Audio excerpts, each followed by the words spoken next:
and hello! Welcome to another episode of Solo Playthroughs. We're going to get the second episode of This War of Mine, also affectionately known as TWOM on the channel.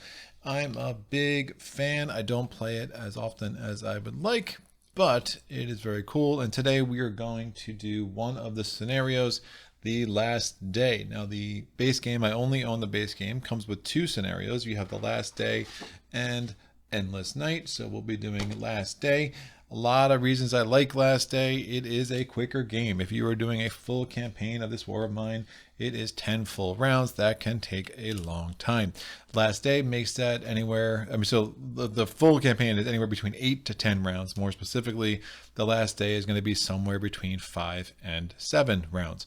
So you obviously are cutting off a lot of time there, and that's nice if you really just want to get this war of mine experience. Plus, you start with a number of things on the board. You can really play with the different fittings and the advanced fittings and find different strategies and really play around with this game in some cool ways. And I do enjoy that. It brings some more of the components of this game to life. So let's get into this scenario. So the last day, the flavor text here is, the war has ended. At least that's what they reported on the radio news. They said the politicians were finally able to come to an agreement, yet the soldiers are still patrolling the streets. Just recently, we saw a squad of them pull some families from a nearby building. The shots that followed after they did so speak to something entirely different than the ceasefire that was being reported. Every morning we dare to hope that we won't need to endure another day of this hell. So the last day, it's really the last few days, but the idea is the war has ended, and as that flavor text showed you, this is this war of mine. It is heavy, it is dark, it is not for everybody. It is a kind of compelling board game that does things that no other game I own does in how it handles the subject matter it handles. One of the nice things about the last day, as well, is it does make it easier to film. Now I know the lighting is going to go in and out. Sorry, but that is really hard to find a good lighting setting for a board this dark. The second thing you'll notice is that I have moved the storage up into this area because we're only going to be using less of the house than the normal campaign would. I am still on the standard side of the board. I have not messed with the advanced side of this board that much yet. So happy to kind of stick it here, and let's just kind of focus on the scenario rules. So we're going to do the normal setup to start, and then we'll go through the tweaks. So I'm going to shuffle the exploration deck, put that in its spot. I'm going to shuffle the survivor deck. We're going to put that in its spot. So one of the tweaks you'll see already is that in the base game, you start with a certain, like these cards that have the exclamation point and that little notch in the corner.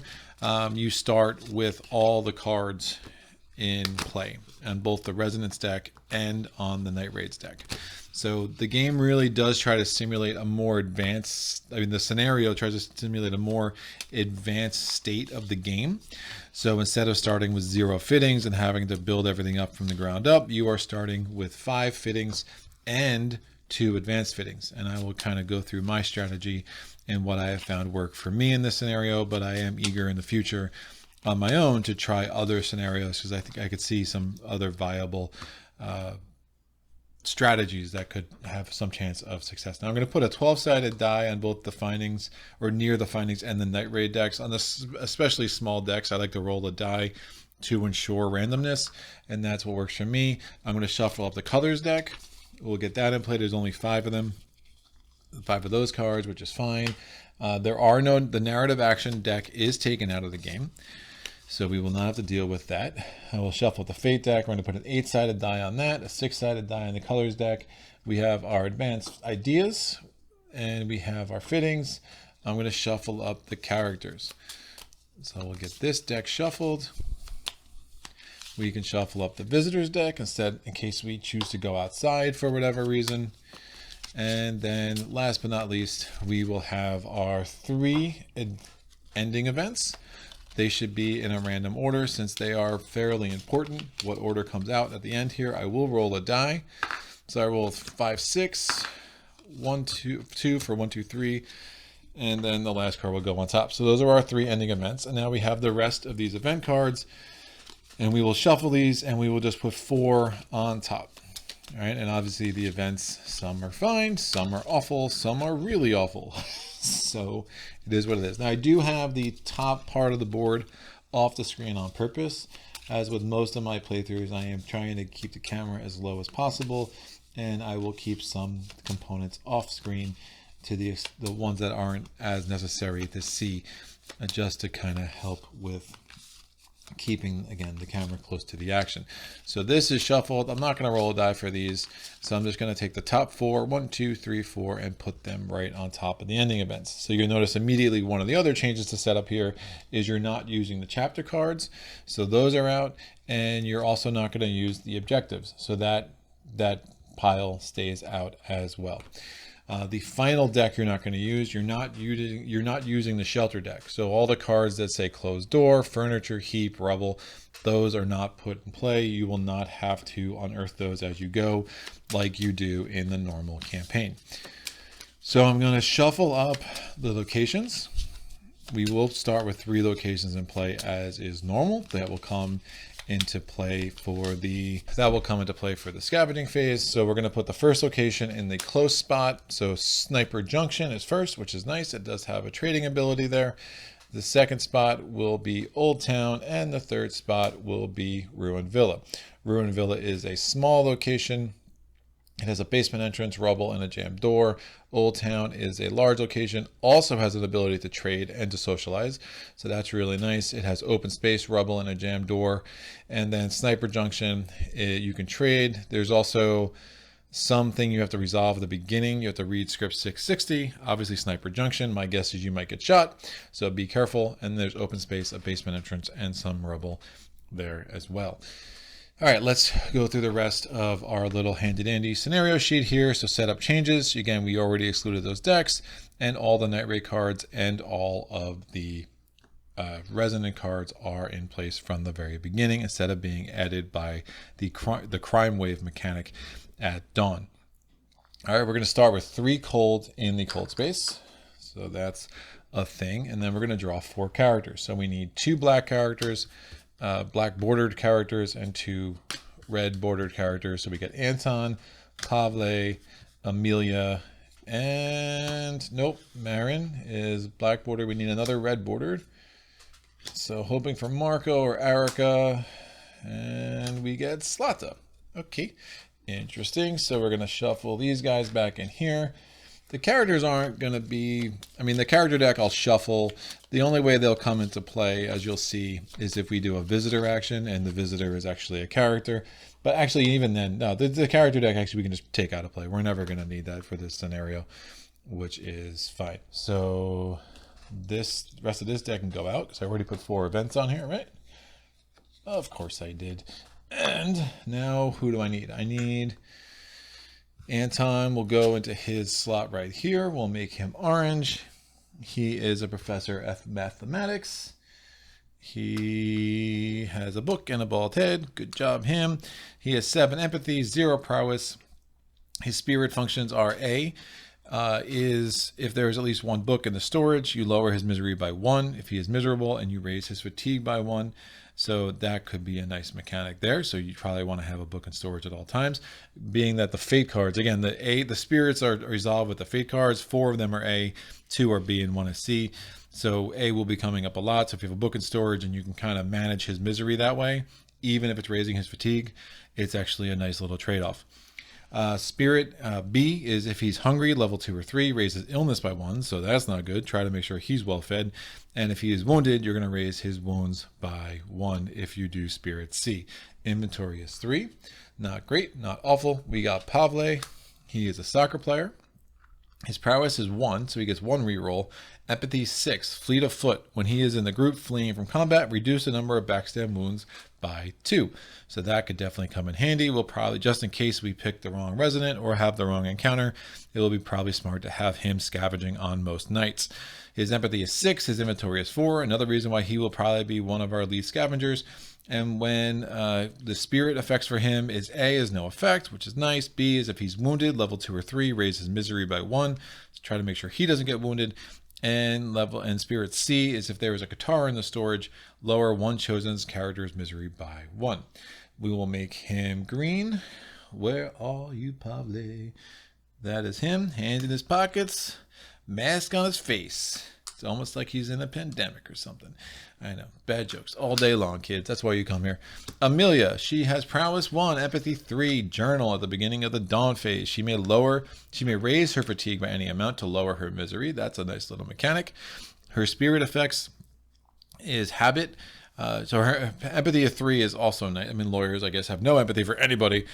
So it's going to be hard for her empathy to be raised, or harder for her misery to be raised than other characters, based on the empathy roll mechanic that you have. Her spirit effects, A is habit, discard 1 coffee from the storage or raise her misery by 1. So she's a lawyer who needs her coffee. And B and C, if there are at least 2 cold tokens on the cold space, you raise her misery by 1. I assure you there will be always 2 cold tokens on the cold space, just the way I play the scenario. So that is something we will have to manage. So we will take Amelia in her little trench coat and her little law book, and we will put her down here next to Pavle. She is going to be blue, or I'll have the blue base. And last but not least, Slata, good old Slata, who tragically got hit in the head with a hatchet last time I played with her. So hopefully we do not have a repeat performance of that. Her empathy is 8, so she's highly empathetic. Her inventory is 4, which makes her great for scavenging. She's a music student. She has a guitar on her back, ready to go. Spirit A, if there's a guitar in the storage, you lower 2 chosen characters' misery by 1. That could be something really nice, especially since Amelia's misery is probably going to continually raise. If any character in a group is miserable, level 2 or 3, Slot's own miseries are increased by 1. And then Spirit C is comforting presence, lower 2 chosen characters' misery by 1. Again, inventory 4. So again, her and Pavle will make a nice little combo. What is our starting equipment? So, well, before we get to the starting stuff, we're going to do our starting fittings. Now we get to get 5 basic fittings. Now the strategy that I've employed in this is I usually start with the workshop. I will start with the metal workshop, and I will strategically leave a space next to it. I will start with a crude stove. I will strategically leave a space next to that. And I will start with a bed and a deadfall trap.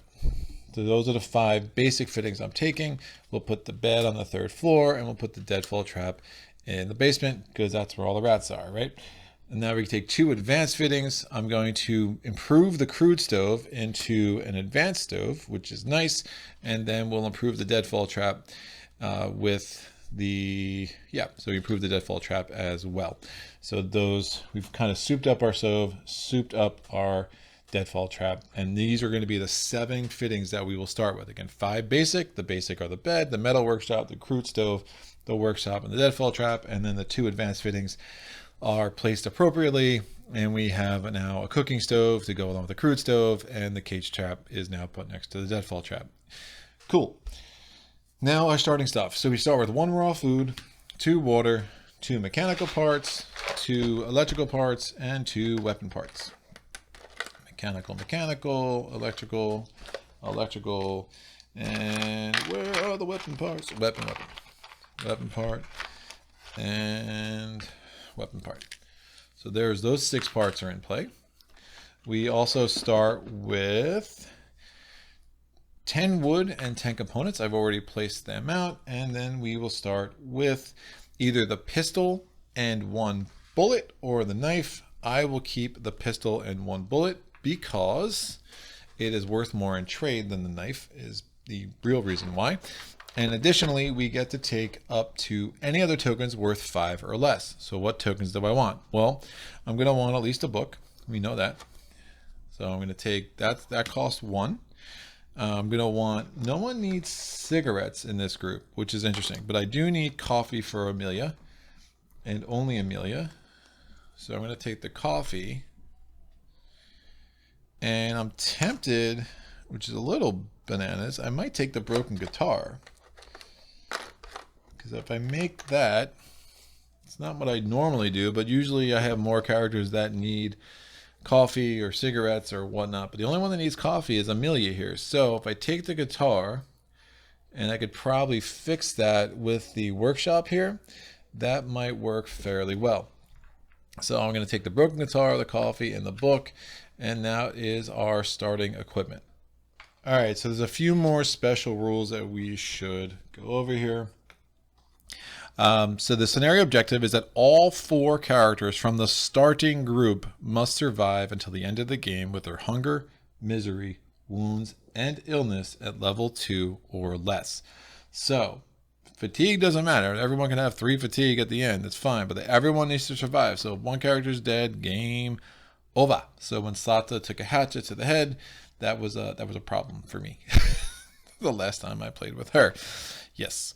So that is fine. Changes in rules. Hope. Each day during the day actions phase, a character that performed 3 actions may perform an additional 4th action, which is very nice. So that's something you're going to want to use the beds creatively for, so you can use an action to rest and then get that action back because of hope.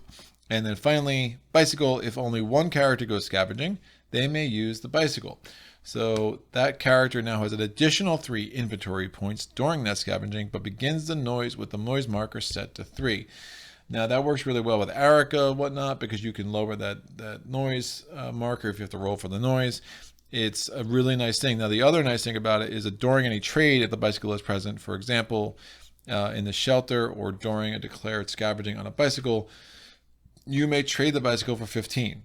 From this moment, you cannot use it again. So if I'm out scavenging with the bicycle and then I decide to trade the bicycle, I actually don't get the 3 inventory bump on the way back because the bicycle's gone. So thematically, it wouldn't make sense if I trade the bicycle but then still get the benefit of carrying more. That doesn't make any sense. But if I was doing a trade, through a visitor action in the during one of the action phases, which I don't do often, then I could also trade the bicycle then. And again, it has a trade value of 15. There are 3 extra sets of flavor text, and you're told when to read it. So there's one you read when a character dies, another you read when a character abandons the group, and the third you read when you accomplish the objective, which again, the objective is pretty hard. It's like not a single one of these 4 can die.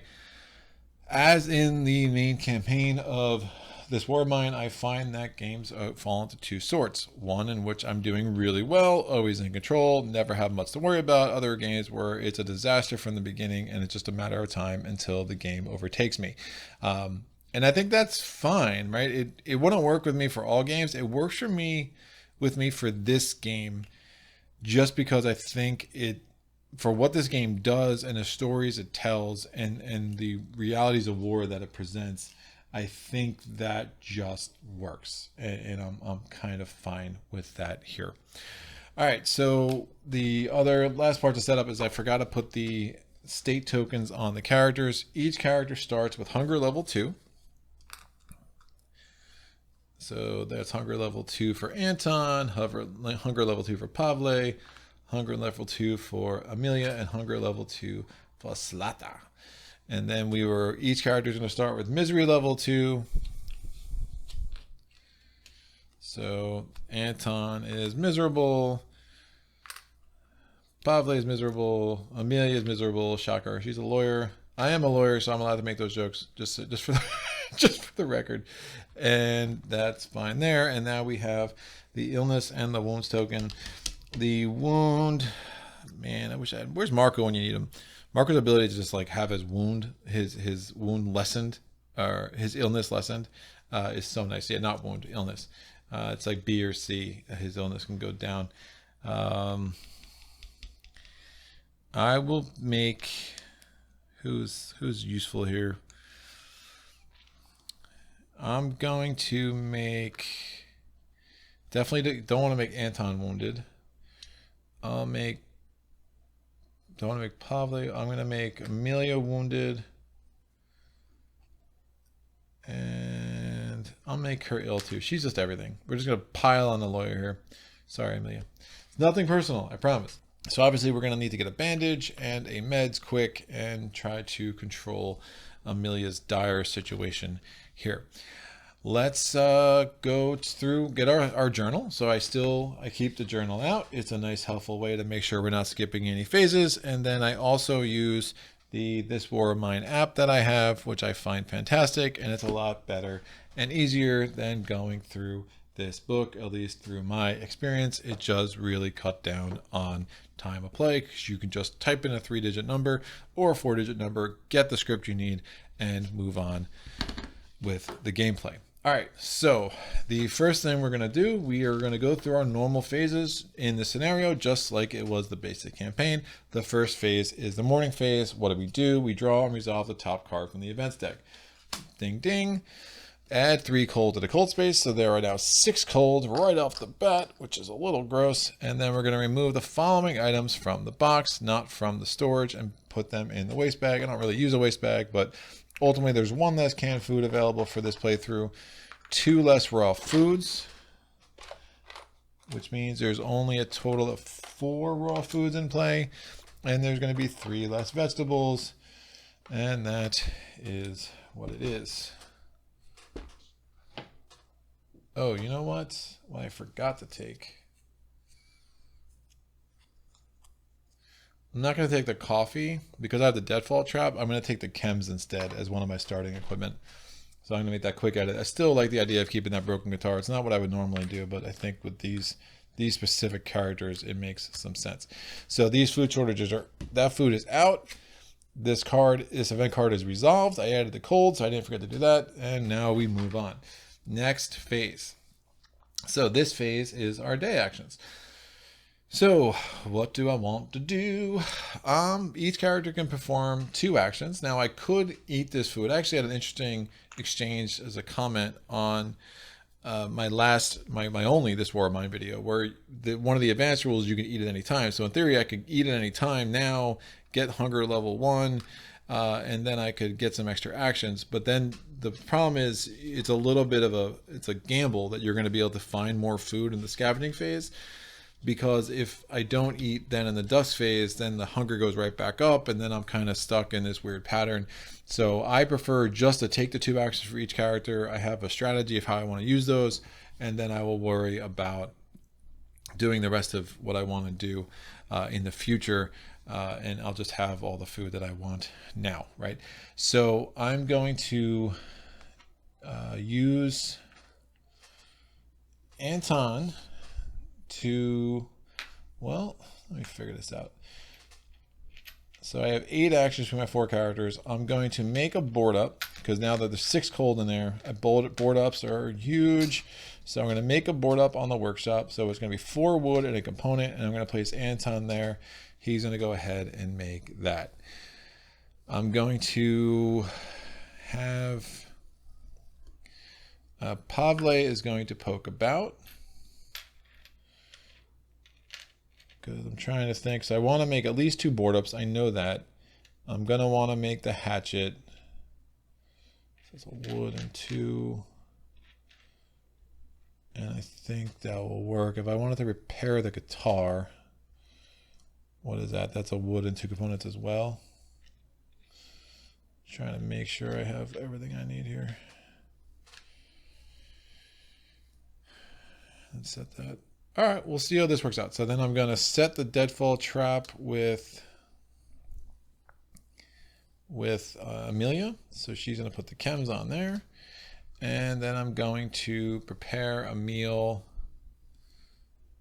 Yeah, that's why I'm going to need another wood if I have any chance of repairing that guitar. I'm going to make a meal with Slata. And to make a meal, I'm going to place 1 raw food. I'm going to place a water, and I'm going to place a wood. So let's do our actions in order, and I'll just go in the order of the characters. Where is Anton? I put Anton over here on the workshop. Anton's going to make a board up. Oh, that's the other thing I would normally do. Nope, I changed.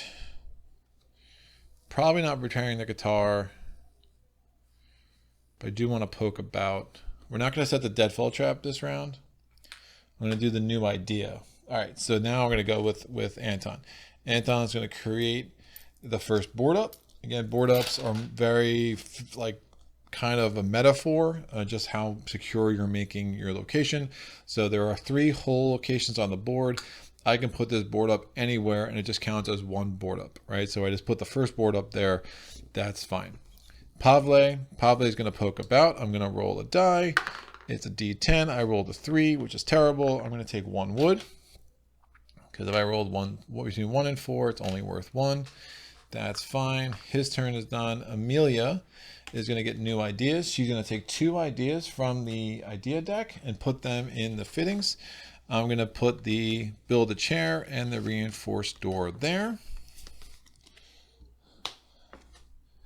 And then Slata is going to go ahead and she's going to cook. Now, so she's spending a raw food, she's spending a water, and she's spending a wood, and now she gets 2 raw food. However, because of cooking stove, she gets 1 additional raw food. So I'm going to have the raw food I put there plus 2 more. So 3 raw food go into storage and you get them immediately. This is not a wait token situation because, you know, when you cook dinner, you don't necessarily have to wait until the next day to get it. You get it as soon as the food is done cooking. So that is done. Slata comes back here. So that was action round 1. Everyone still has their second action round symbols still open. So they all have a second action. So what are we going to do? I'm going to have Anton place a new fitting. He's going to build a chair. So that's going to be all my wood. So I'm not going to be able to build either the hatchet or, that's a little gross. I'm not going to be able to build a hatchet or the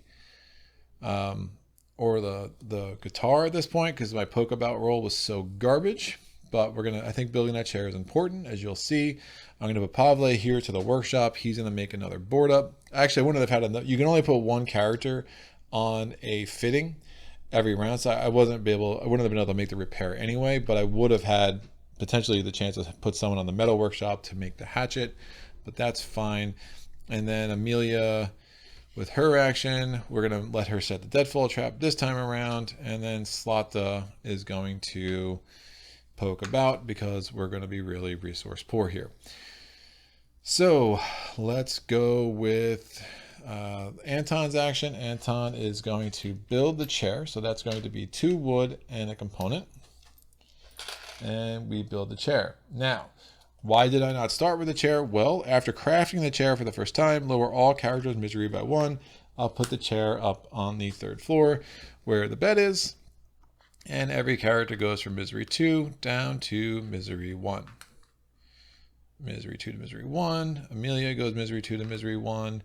And Slata goes from misery 2 to misery 1. Right, so now he comes back home and we go to Pavle. Pavle is going to make the board up, so I should have put this on there when I started the round. So he's going to make the second board up. We could put this anywhere on the board. Again, I'll put it up on this hole, so now we have 2 board ups. And then we're going to go to Amelia's action. She is going to, so she's setting the trap.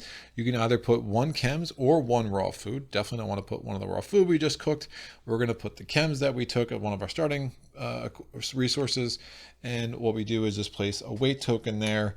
And unlike cooking food, it takes a little bit of a while to catch rats in a cage. So we're going to have to just be a little bit patient there before we get that food. And then finally, we are going to roll the die with Slata because she is poking about. Now I said, again, only 1 character can go on like any fitting on any one round. The poke about action is different. You can have multiple characters do poke about any action round. And you could also have multiple characters do a place of fitting any action round. There was kind of a rules question about that my first playthrough, and I looked it up, and it was kind of a gray area, but one of the designers did come out and confirm that you can build multiple fittings, which makes sense, because if I'm building a fitting, I'm not actually building the fitting there. So this isn't an action space like the normal space. You're actually building the fittings on the board like I built the chair there, right? So I'm going to roll this D10. I rolled a 9. That's better. That roll last time would have been a lot more helpful, because then I could have built 1 more thing, but it is fine. I will take 4 wood or components. I will take 4 wood and 0 components because obviously I am a little bit more wood poor than I am component poor.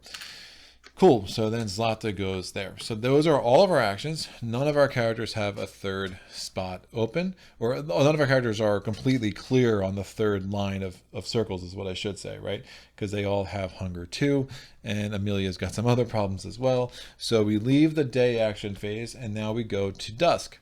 So each character should drink water. Well, that's not going to happen. So who's not going to drink water? I mean, who is going to drink water? right? For each character that I don't allow them to drink water, they're either raising their hunger or their misery by 1. I do think that Anton's the most dangerous to let either get hungry or to let get miserable.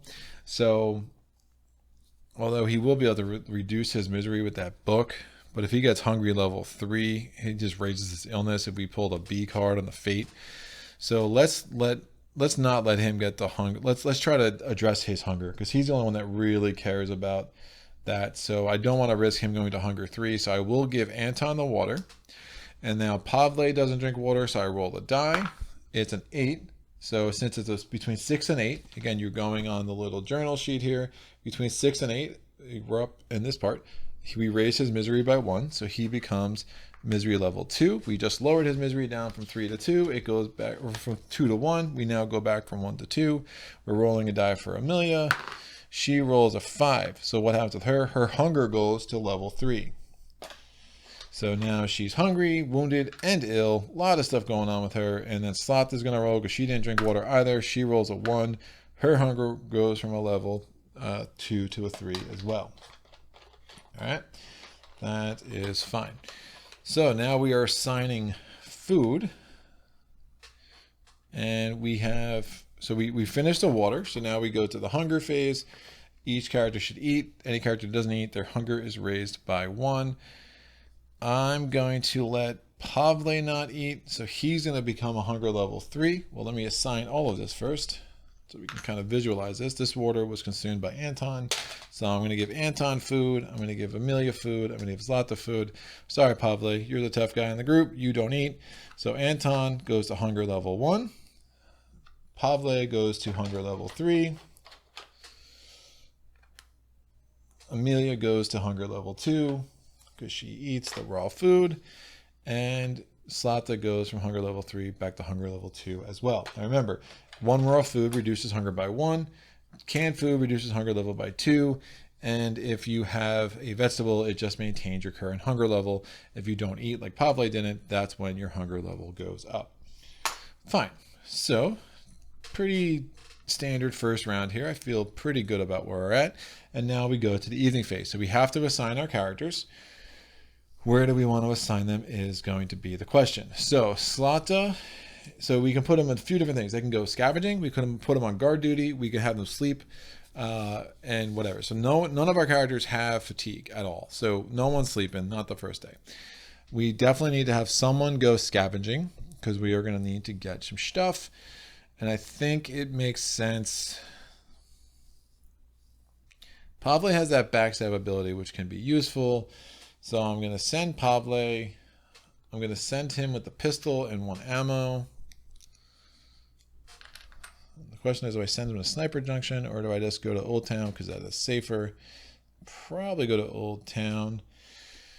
And then who's going to stand guard? Amelia has prowess 1, so she's going to stand guard, but she's also wounded, so that's a little bit dangerous. Probably shouldn't have given him the wound. And I'm actually going to let the other 2, all 3 of these are going to stand guard together. And there's some benefit to that. All right, so none of them are going to be armed because I wasn't able to actually build that hatchet because, again, that first Pokeball roll was garbage. But I think we'll be all right. Now, Pavle, since they're all going to be doing something at night, no one is resting, they're all going to have their fatigue increased by 1. So, bloop-a-doop. Fatigue 1, fatigue 1. Fatigue 1, Amelia's got all 5 conditions, and fatigue 1 for Slata as well.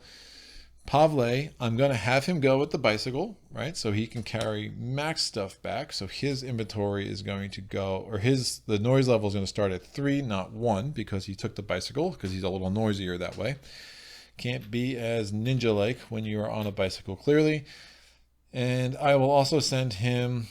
We want that. I'm going to send him with the mechanical part and the electrical part, and they might be useful for trading. Right? Remember also when you trade, you often have to pay for the commission, so we want to give him the maximum opportunity to get a good trade here. At minimum, we want 1 meds and 1 bandage for Amelia, and then other things that we're going to want as well. Plus, he's going to need to carry some water back and stuff like that, which is why we want to send him with the bicycle. So we go to the scavenging phase. We only have one character. Again, if we had more than one character, we could not send the bicycle. And now we're going to choose one of the 3 locations. I do not want to risk getting shot in the sniper junction. So let's go to Old Town. So Old Town, since it's medium away, we have to spend more time to get there. So we're going to have less exploration cards than we would at the sniper junction, but we still get a good 12 of these. So 1, 2, 3, 4, 5, 6, 7, 8, 9, 10, 11, and 12. All right, so these are going to go into our own unknown deck. At any time, we could return 6 exploration cards to trade. We can return 3 to socialize with people. We could return 2 to learn more about Old Town. Right, I'm going to try to go through a few of these cards. We'll see, but I definitely want to trade because I already know that I have a number of things that I'm willing to give up and trade. I probably don't want to get rid of the bicycle the first round, but we'll see how this plays out. So we will explore the first Explore card. Now the exploration cards go from the exploration deck to the unknown deck. So we have 12 cards in here. The first card comes off the top. We now have 11 cards. So 6, 7, 8, 9, 10, 11, 1, 2, 3, 4, 5, 6, 10, 11. Yep, I counted right the first time. So check the current location. It has a jammed door. All right, so there is a jammed door. We are going to put this here. I can resolve this card immediately or place it in the exploration deck and resolve it later instead of drawing a new exploration card. So I have 2 options here. I can just resolve it later or choose to never resolve it, right, if I have an or end exploration card in the future. But if I resolve it immediately, what I need to do is either return 1 exploration card, raise the noise by 3, which would make it a 6, and roll for the noise. After I enter, I add 3 cards to the exploration deck in the unknown deck, and 3 cards from the exploration deck to the unknown deck, so it gives me more to explore. But then I'd have to draw and resolve 1 findings card, furniture chart, then discard this jammed door card. It's risky, but I do have a pistol, so I don't hate that. I also have this ability to do a flee. But remember, if you flee from combat, I reduce backstab wounds by 2. But then the extra problem with that is I have to quickly leave the location and I can't add any additional stuff into the findings pile. But you know what? Let's do it. So I'm going to kick in the jammed door. I return 1 exploration card, so there's 10 left in here. I raise the noise by 3. It goes to 6, and I roll for the noise. I would like to roll a 7, 8, 9, or 10. I rolled a 7. Cool. If I had rolled a 6 or less, we would have to take the top residence card. Since I rolled a 7, we ignored on the counter with the resident, which is great. We add 3 cards from the exploration deck to the unknown deck, and we withdraw and resolve 1 of the findings cards. So that was definitely a bit risky, but if you're gonna gamble, might as well gamble early, because if it goes terribly, you can just start over. Pretty easily. So I'm going to roll the die for the findings cards. There are 11 in here, I think. 1, 2, 3, 4, 5, 6, 7, 8, 9, 10, 11. I'm rolling a 12-sided die. I rolled 3. So we're going to get the 3rd card in here. I'll flip this over, and we are resolving 1 findings card, furniture chart. We get a vegetable. Thank you for vegetables. Where are you? We're going to get moonshine, because everyone needs some moonshine. And we're going to get some sugar. No, I'm doing a pantry chart. That's the wrong chart. No moonshine. No vegetable. No, 1 vegetable, 1 herb, 1 bandages. Ooh, even better. Yeah, resolving the furniture chart. So 1 vegetable, 1 bandages, 1 herb. And then I get to roll the D10. I got a 1. I look at the chart. Glad I rolled a 1 now instead of before. Special findings, I get squadouche from 1 to 4. And that is just fine. It's pretty much worked out. I'm going to then take this and we're going to reshuffle here. And now I do want to trade, but my problem is this card doesn't say or end exploration. So what I want to find, I want to get a card in here that gives me the option to end my exploration. And then I'll worry about putting in 6 cards so I can kind of bring this round to a close. So we're going to do exploration card, map card. Is there open space? There is open space. If there is open space, resolve this immediately. And what's going to happen is move carefully. I have to return 2 exploration cards. So I have 2 options here. I can move carefully, which is what I'm going to do, or I could run through. I raise the noise by 3 and roll for the noise. Rolling for the noise would be bananas. So this is going to go here. and I raised the noise all the way up to 8. And now we're kind of in a little bit precarious situation because I'm hoping I get the trade this round. So 1, 2, 3, 4, 5, 6, 7, 8, 9, 10. Oh, that's right, because I added 3 cards. So I just need something that gives me the option to end exploration. Hopefully this is it. Reality impact. Something unexpected has happened. So what are we doing now? We're going to draw a card from the colors deck. I'm going to roll this. It's 1. So I'm going to take the bottom card because I do it this way. So 1 here, 5 here. So the color is green. All right. Green's usually not the worst. Now we're going to check the number with the color on the exploration chart. I'm sorry. Draw a card, then check the number with that color on the exploration chart. So the exploration chart is here, and the number that's there is 514. So I'm going to go to my scripts, 514. I'm going to go there. Now, find that number afterwards. Place this card under the current location, and that will be there until Old Town is eventually removed from the game, and that's just going to be fine. So still don't have an end exploration card, but we'll see what this is. So the script is, and I'm reading 514 from my phone here. First we heard a gunshot, then all hell broke loose. People came running from the ruins. The buildings burst in flames. Rounds cut through the air, people fall down. Now this is green. This is supposed to be some of the less traumatic stuff that happens. Black and red are the more traumatic, but yes, this war of mine. Hello. We could see soldiers shooting and buildings falling apart. And then, do you remember your grandmother's name? The old lady that lies in front of the entrance to one of the buildings had the same name.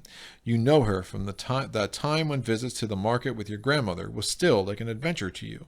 She's holding a leash, the kind you use for small dogs.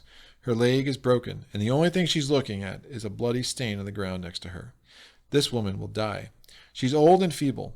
No one will help her. Everyone is too busy saving their own lives when bullets are flying around.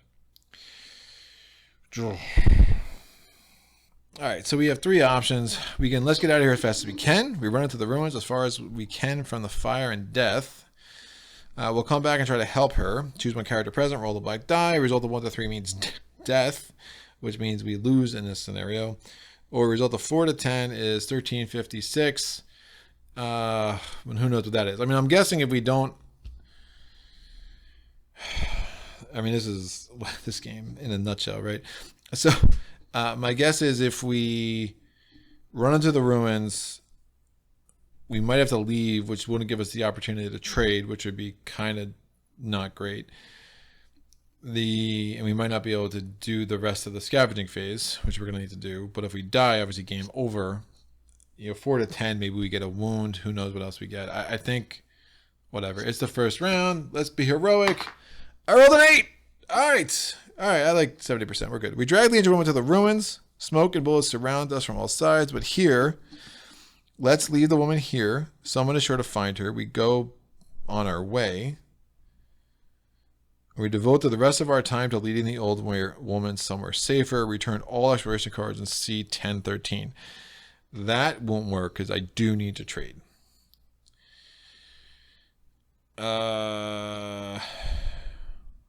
Yeah, I don't know how I don't. I mean, I got the bandage, though.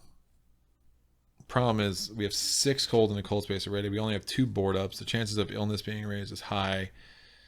I just don't see how I don't get meds here. Yeah, I just don't see how I don't get meds here. So I led her to safety. Let's go back to the game. How much heroism do you think Pavle has in one day? Come on. So we still don't have an exploration card. So I'm going to pull the next exploration card. So that was a nice little side excursion. Oh, man. All right, so we get to the next card. The next card is map card. It does not have a closed door. If there is no closed door, we take another exploration card to replace it. Reality impact. Okay, so we got both reality impacts out of the exploration deck already. So we're going to draw a card from the color script. This is weird, man. All right, so we're going to roll this. It's a 2. It's going to be green again. All right, so the color is green, and this last time we were supposed to check the number on the exploration chart. This time we were supposed to draw another card from the exploration deck and check that number with the color, and the number on this card is 460. And that is fine. 460. If someone or something is watching over us, it judges us by how we treat those creatures that are weaker than us. We hear a dog whining. A small, miserable dog rubs against our trouser leg. One of its legs is basically a stump. Don't think I want to keep this dog. Because we could shoo the dog away. But after a while, we managed to discourage the dog. It followed us for a few blocks. We finally gave it up. But finally, it gave up. Yeah, so we shoo the dog away. After a while, we managed to discourage the dog. It followed us for a few blocks, but finally gave up. I think we have other things going on, so we're going to go back to the game. This, again, still need a card that gives me the option to end exploration. So that's going to go here. I'm going to draw the next exploration card. Thank you. Gives me the option to end exploration. 1, 2, 3, 4, 5, 6, 7. So there's 7 cards here.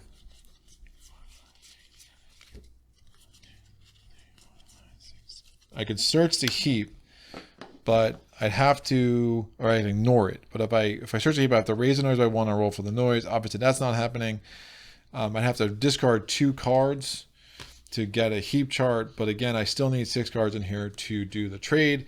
This gives me the option to end exploration when I want it. So I'm going to do the trade. I'm just going to ignore this card. It goes on the discard pile exactly where it's supposed to be.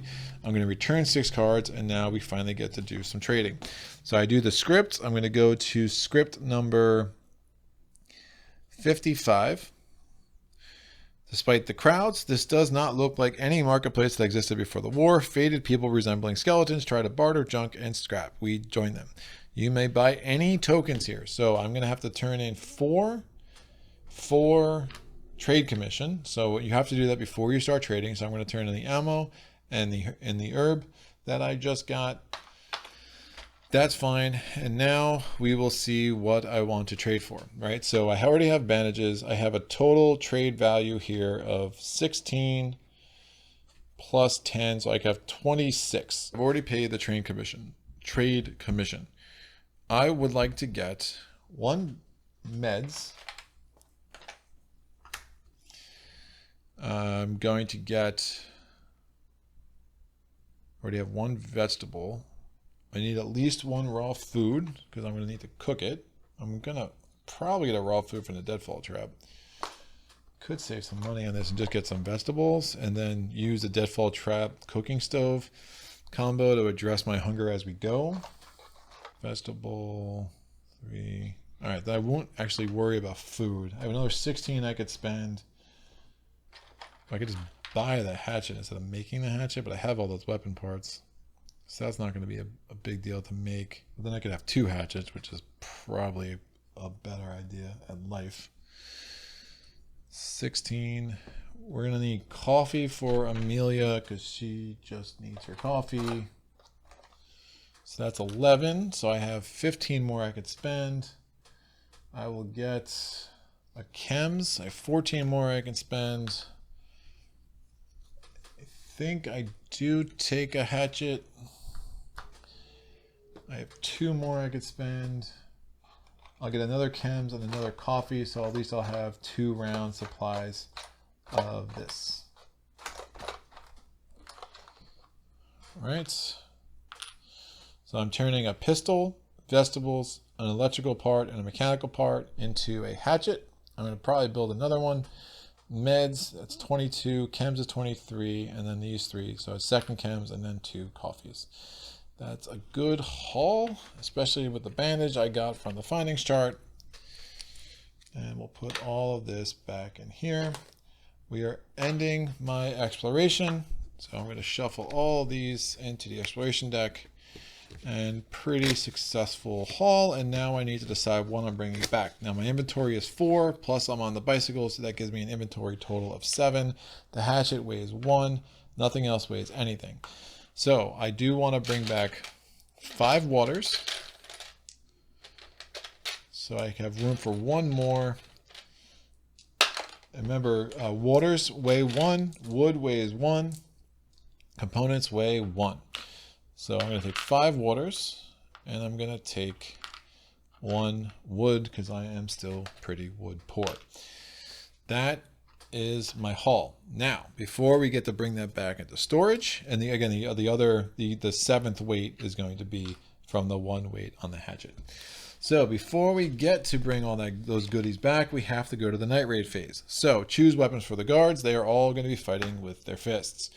We are going to randomly pull the night raids card. We start the game with 10 of these in play. Some are especially brutal. Some are not so bad. We'll see. So I'm rolling a D12. I rolled an 8. I guess I could just roll the D10 that comes with the game. Just from my head, it makes more sense to do this. So this is it. So this is card number 8, going left to right, and we have looters. So the looters are doing 6 damage and 2 wounds. Remember, I have 2 board up, so I can reduce damage and or wounds by 2. So the total number of damage plus wounds is 8. I need to find a way to reduce that as much as possible. Amelia has 1 prowess. She can reroll. Slata and Anton do not. So I'll put Amelia at the end here, and we'll just have her go last to see if I want to make use of her prowess.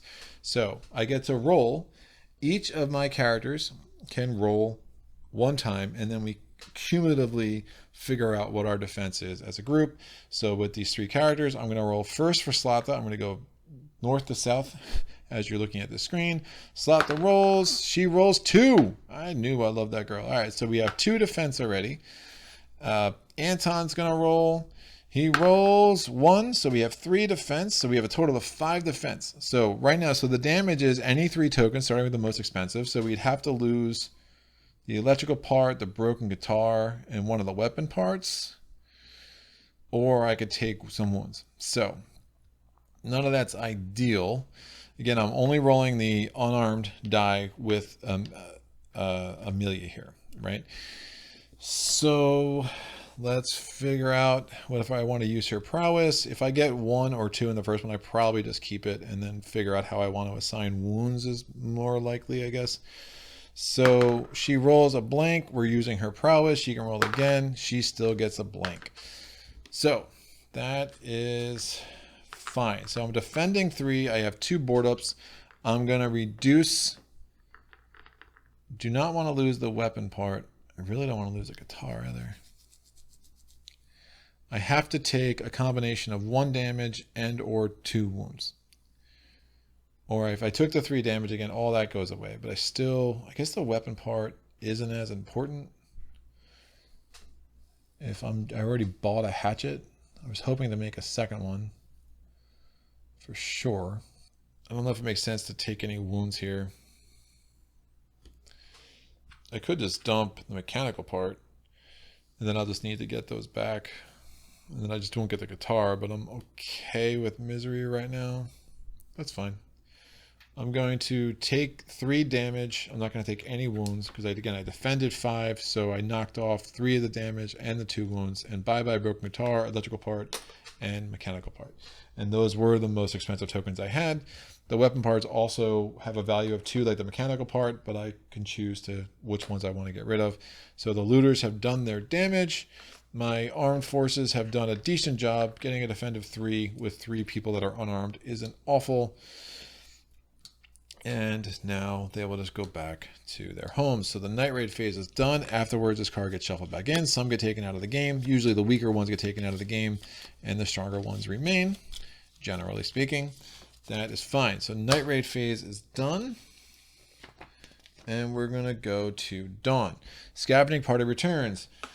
Pavle says, yo, what's up, dudes? And then he brings back with him a hatchet, a bandage, a bunch of other stuff. So we got the 5 waters. I know there's only 4 characters, but I always need a water for cooking on the stove. Don't forget that. We have our chems. We have our coffee. And I could have, if I wanted to, I might have just wanted to keep only 1 chems and take another book because then I can make better use of the chair. But I think this made a little bit more sense. And now we are done with the scavenging party returning. We're going to assign meds and bandages. I'm obviously giving both to Amelia here. Lawyer's taking it all. And now we draw a fate card. There are 7 fate cards. I'm rolling a D8. I rolled a 7, so I'll take the card on top. It is this.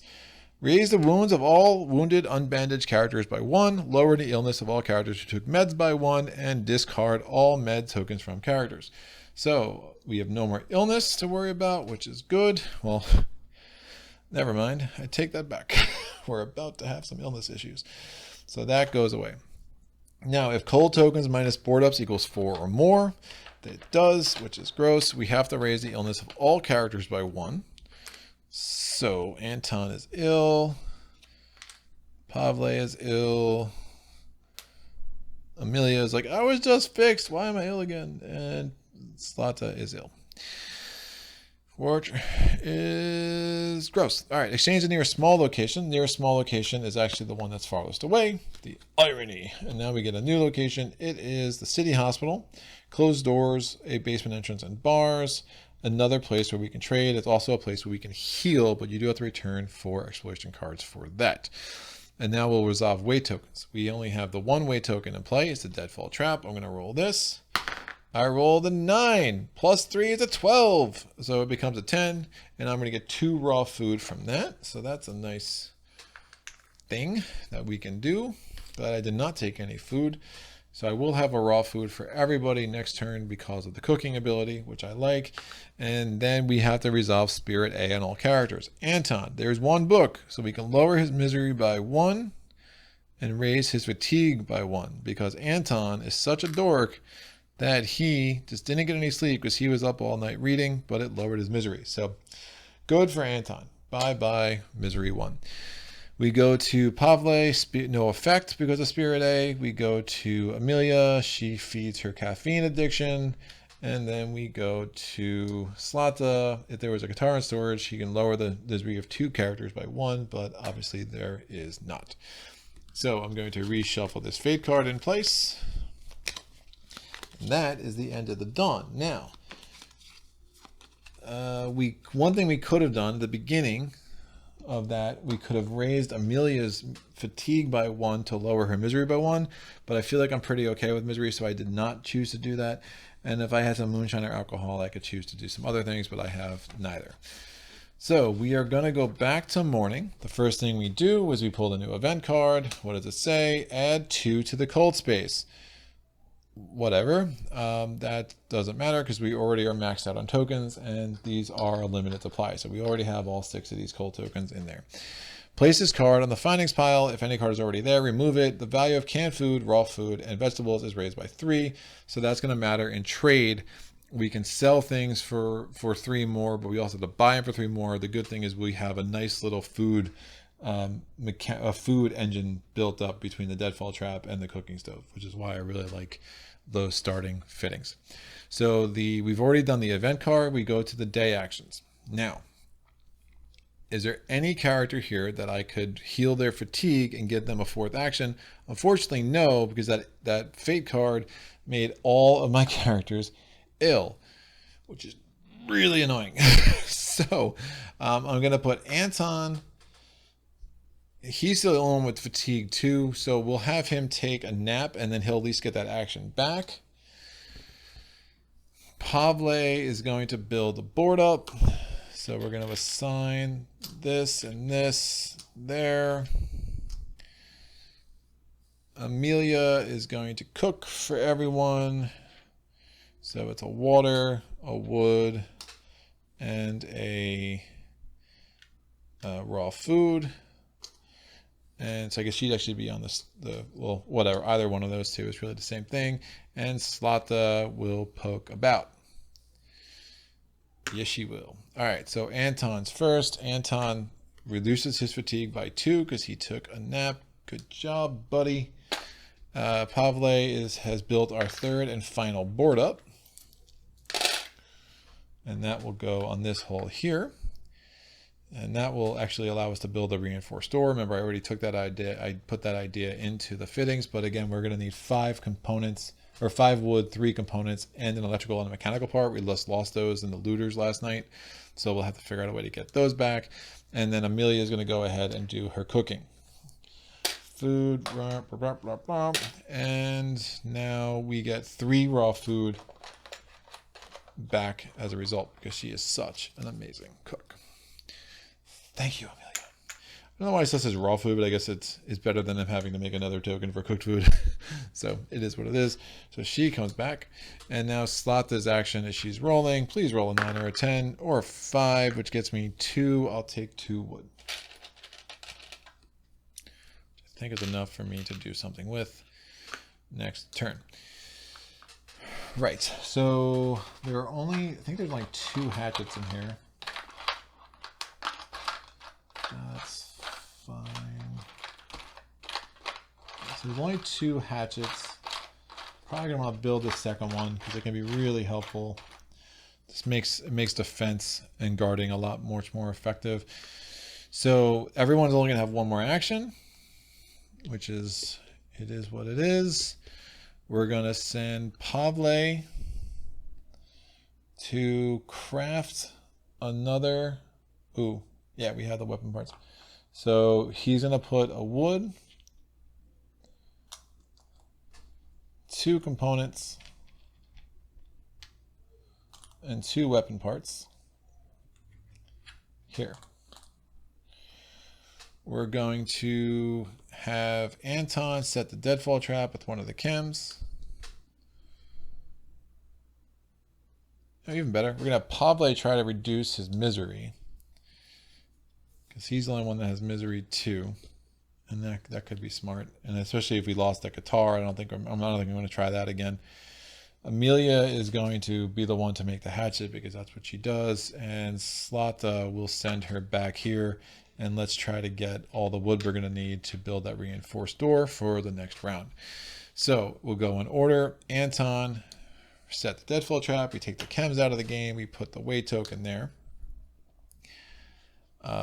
And Pavle is going to roll. If he rolls a 4, so it's basically if you roll a 6 or a 10, you get to lower your misery by 1. If there's a book in the storage, for each book there, you get to add 2 to your roll. So if I get a 4 or higher, I'm going to have at least 6, which will allow me to lower his misery. I rolled an 8. Misery goes from misery 2 to misery 1.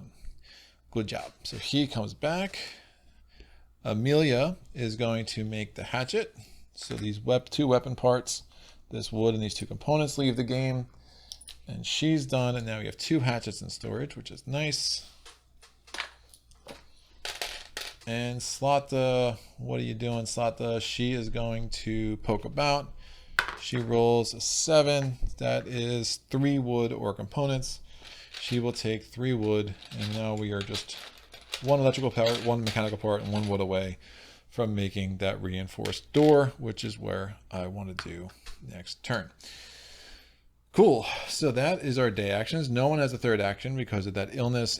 If without that illness, again, at least Anton would have had 1 action and then a bonus action because of having 4 actions. But obviously we need to go get some bandages at night. It does put us in a place. No. Yeah, everyone's going to need to eat. Trying to think if I held on to one of the raw foods, it'd have a trade value of 13, but I'm not sure I want Anton's hunger to go back to 2, because then it would, if it's spirit B, then that would raise his illness. So that's a problem. So we go to Dusk. Every character drinks a water, right? And then every character eats. So everyone's hunger is reduced by 1. So Anton is now hunger 0. Pavle goes from hunger level 3 to hunger level 2. And both Amelia and Slata go to hunger level 1. This Professor Mathematics is really just sucking up all the resources here, which is fine. So that is the dusk phase. We now go to evening. So who is doing what? We are going to definitely need, we're going to want Amelia to guard again, because she's going to now have a fancy hatchet, which will really help potentially a lot, because now we're rolling the yellow die because it's a melee weapon, and obviously you roll that hatchet. It's a big get.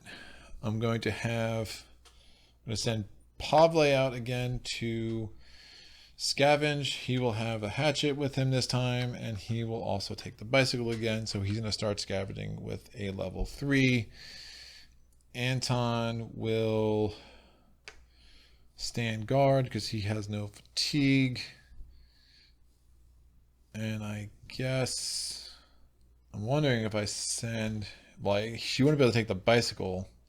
But if I send Slata instead of the bicycle, then we just start with a 1 and get the bonus of the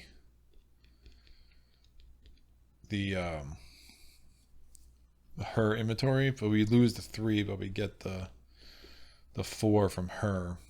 Yeah, I don't think it makes sense to go to the hospital just yet. All right, that's fine. I think, well, if they both go, then the bicycle can't go. Right. But then I wouldn't have the option of trading the bicycle. And I think the bicycle gives me some more, because if I get caught not having many things to trade, just getting rid of that bicycle might not be the worst idea. So that's fine. I know that famine card's coming in really bright, but there's really nothing I can do to make that better, unfortunately. All right, so without making the rest of the board too dark. So again, these really dark boards. I had this problem with Gaia too, but I think this is going to work.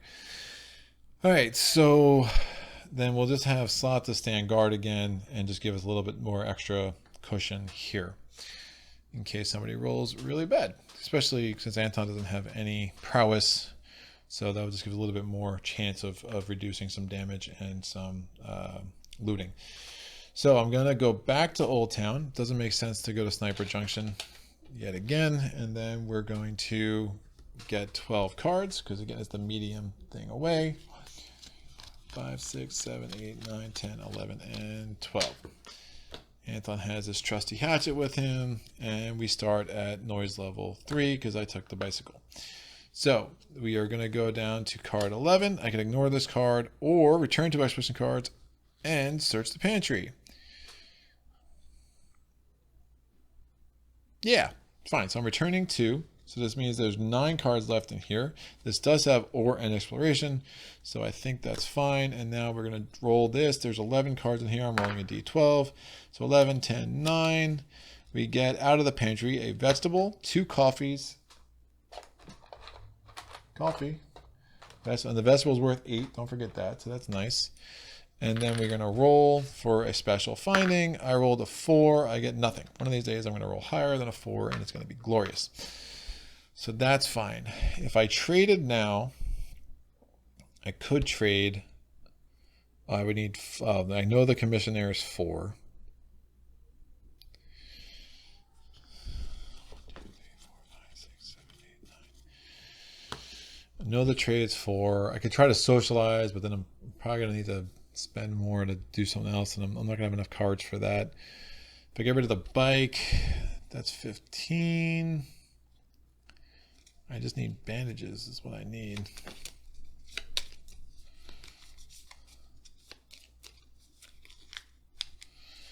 I need some bandages.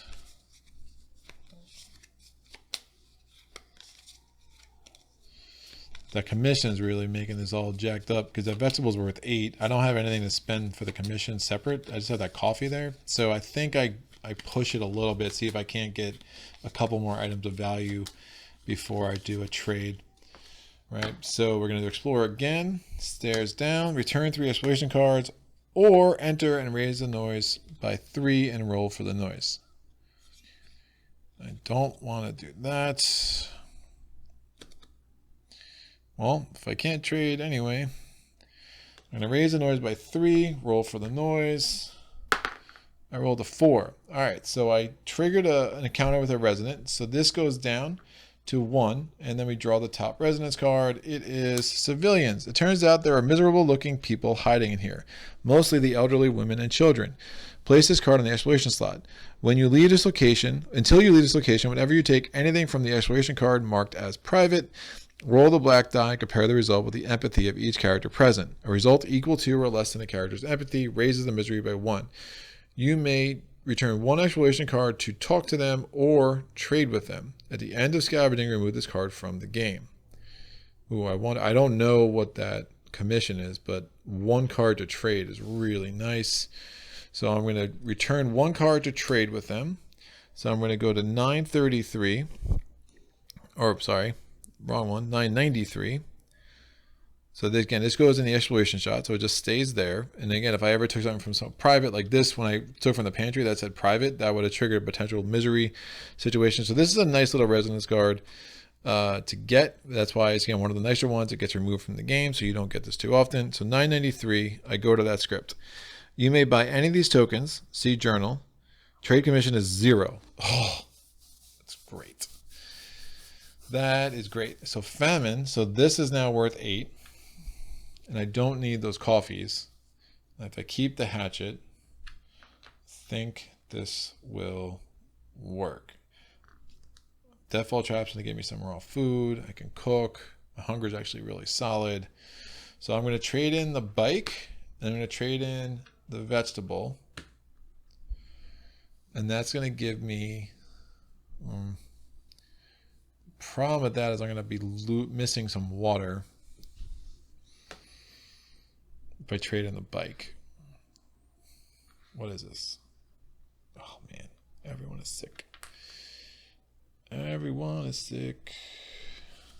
Illness isn't a problem for anyone. Illness isn't a special problem, so I'm wondering how many meds I can take if I try to keep the bike. That way I can get all the water back that I'm going to need, because then if I'm missing water, then obviously I roll to die and hunger or misery go up. And if it's misery, that's fine. I guess hunger and misery I'm okay with. What's the math here? So this is 15 if I trade it. This is a total of 10, because famine makes this vegetable worth 8. So that would give me 1 med. I think I do that. I'm going to turn these 3 in. I'll hold on to the bike. And we'll get 1 med. Or herbal meds are interesting too. They're not great. They're not as helpful. But they only cost 6. So we get rid of the bike. I have a total of 25. And then I'm bringing back 3 waters, which isn't terrible. Let me do that. I'm going to get rid of the bike. I'm going to lose the bonus on the way back.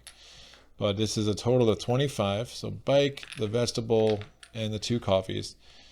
Because I already have a coffee in storage. I already have a chem in storage. I'm going to get 2 meds.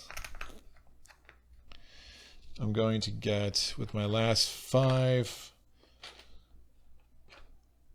a mechanical part and an electrical part, and then I can actually build a reinforced door. That costs 25. So bicycle plus vegetable and the 2 coffees. I think that makes some sense. It does put me in a real disservice with water, because those also have weight. Shoot.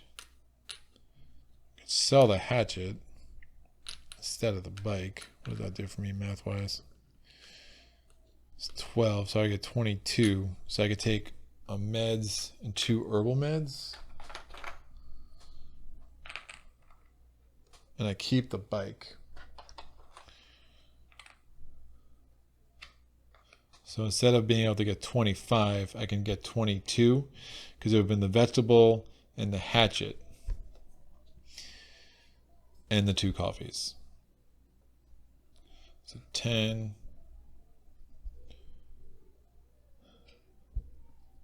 That's way more.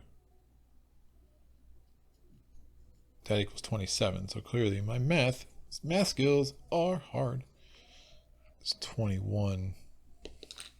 But then I get all the waters back. All right, hatchet's gone. I can always build another one maybe. I'll keep the bike, get an herbal med. So then we have, this is a total of 21. I can get 1 more thing.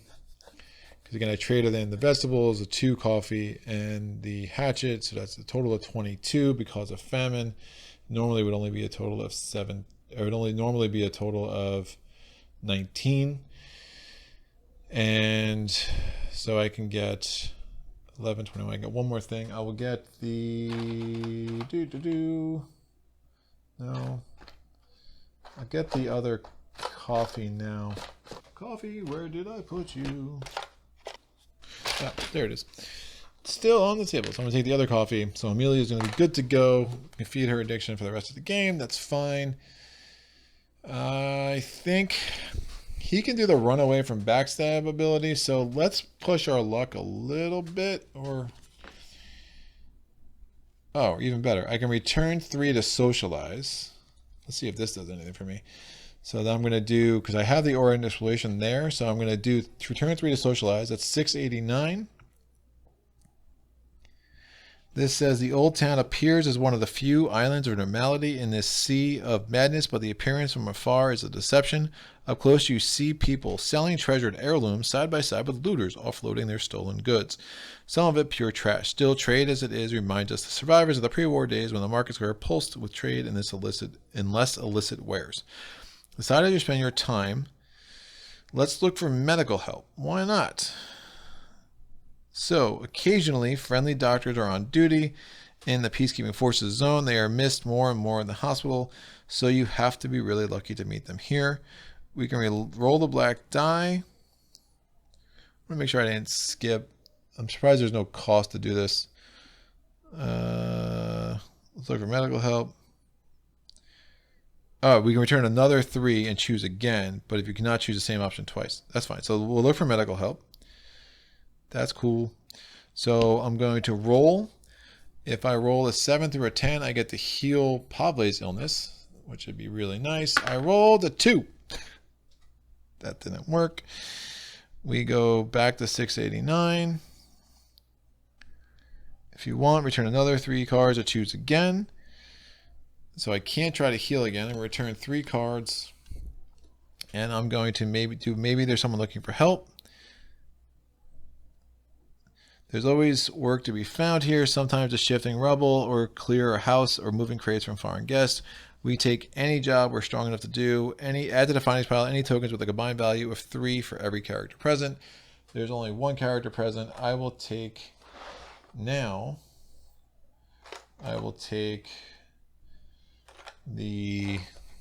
I'm not going to be able to. I could take a weapon part and kind of set myself up to make another hatchet for the future rounds. Because obviously I'm going to be a little shy. So I'll take a weapon part and a second book. That will be fine. And we're good to go. So, end of the round, I can pick what I'm bringing. So I have a weight of 3. I dumped the hatchet. I have inventory 4 plus the 3 because I kept the bicycle. So I'm going to take 4 waters. And we'll call that done with the scavenge phase. We're going to now go to the night raid phase. I'm going to arm Amelia because she's the only one who has a prowess. Oh, so I'm going to end exploration. I'm choosing that option on this card here. And we're going to take this resonant card gets removed from the game at the end of scavenging, and these exploration cards are just going to get shuffled into the deck. Alright, so this is coming to the tail end of round 2. Again, there'll be 5 to 7 rounds in one of these scenarios. So we are going to do the night raid card. There are 10 in here. I'll just roll the game's D10. Why not? I rolled a 1, so we're going to take the 1 on the very bottom. Hobos. Ha! So, hobos are doing 3 damage, remove whatever, blah, blah, blah. This gets removed from the game. We have 3 board ups, don't even need to roll. So that's fine, and that's out of the game. And we have avoided all damage, but you can see how some of the easier cards don't stick around for very long. And these all come, we all the way home. Amelia, Anton, Slata, Pavle gets back. We're going to assign meds to Anton, see if we can't get him to have that 4th bonus. And we'll assign meds to Pavle.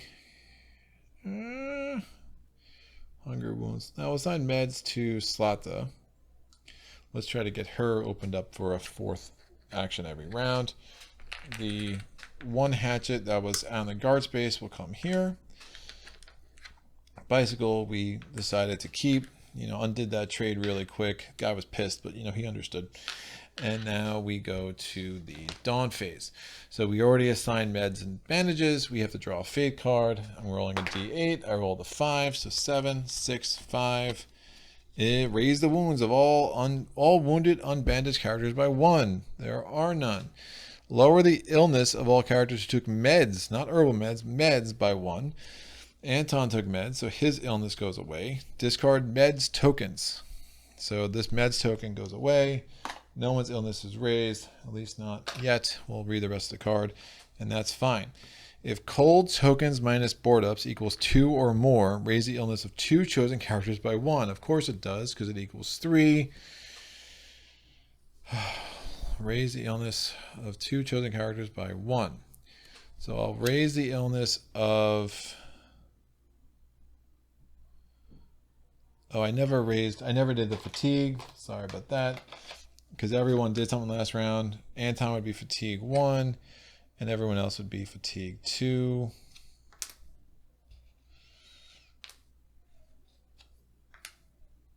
All right, I'm going to raise the illness of Amelia to 2, and I'm going to raise the illness of Pavle to 2. Yikes. Now, exchange the nearest small location. There are none. If there is none, exchange the nearest medium location. So Old Town's going to go down, become closer. City Hospital becomes closer, and then we replace that to Supermarket. It's a medium location, has a basement entrance, bars, and a closed door. Resolve all way tokens. We only have 1. It's the Deadfall Trap. I rolled a 2 plus 3 because of the Cage Trap. It becomes a 5, so we get 1 raw food. Not great, but it will do, especially since we can cook some more food. And that's way token comes off the board, and then we resolve Spirit B. If Anton is hungry, he is not. If Pavle is wounded, he is not. If there are at least 2 close spaces, there are. Amelia's misery goes up to 2. And if any character in the group is miserable, level 2 or 3, Slata's misery is also raised to a 2. Okay, we are going to shuffle these back in. We go to round 3 in the 3rd morning. So what's going on? Or is it just waiting? The war is supposed to be over. Why is it still happening? And then we grab this. Shelling. So we add 1. If more than 1 character went scavenging on the previous night, your shelter becomes a target of a shelling. Only 1 character went because we used the bike, so that was really nice. Otherwise, we would have had to distribute 2 wounds and destroy an already built fitting card. No, thank you. Go to day actions. So Anton, no, Sloth is going to sleep. Anton is going to poke about. Amelia is going to cook because she's such an amazing cook. So we're going to do this. 1 wood. Now Amelia is going to lower her misery.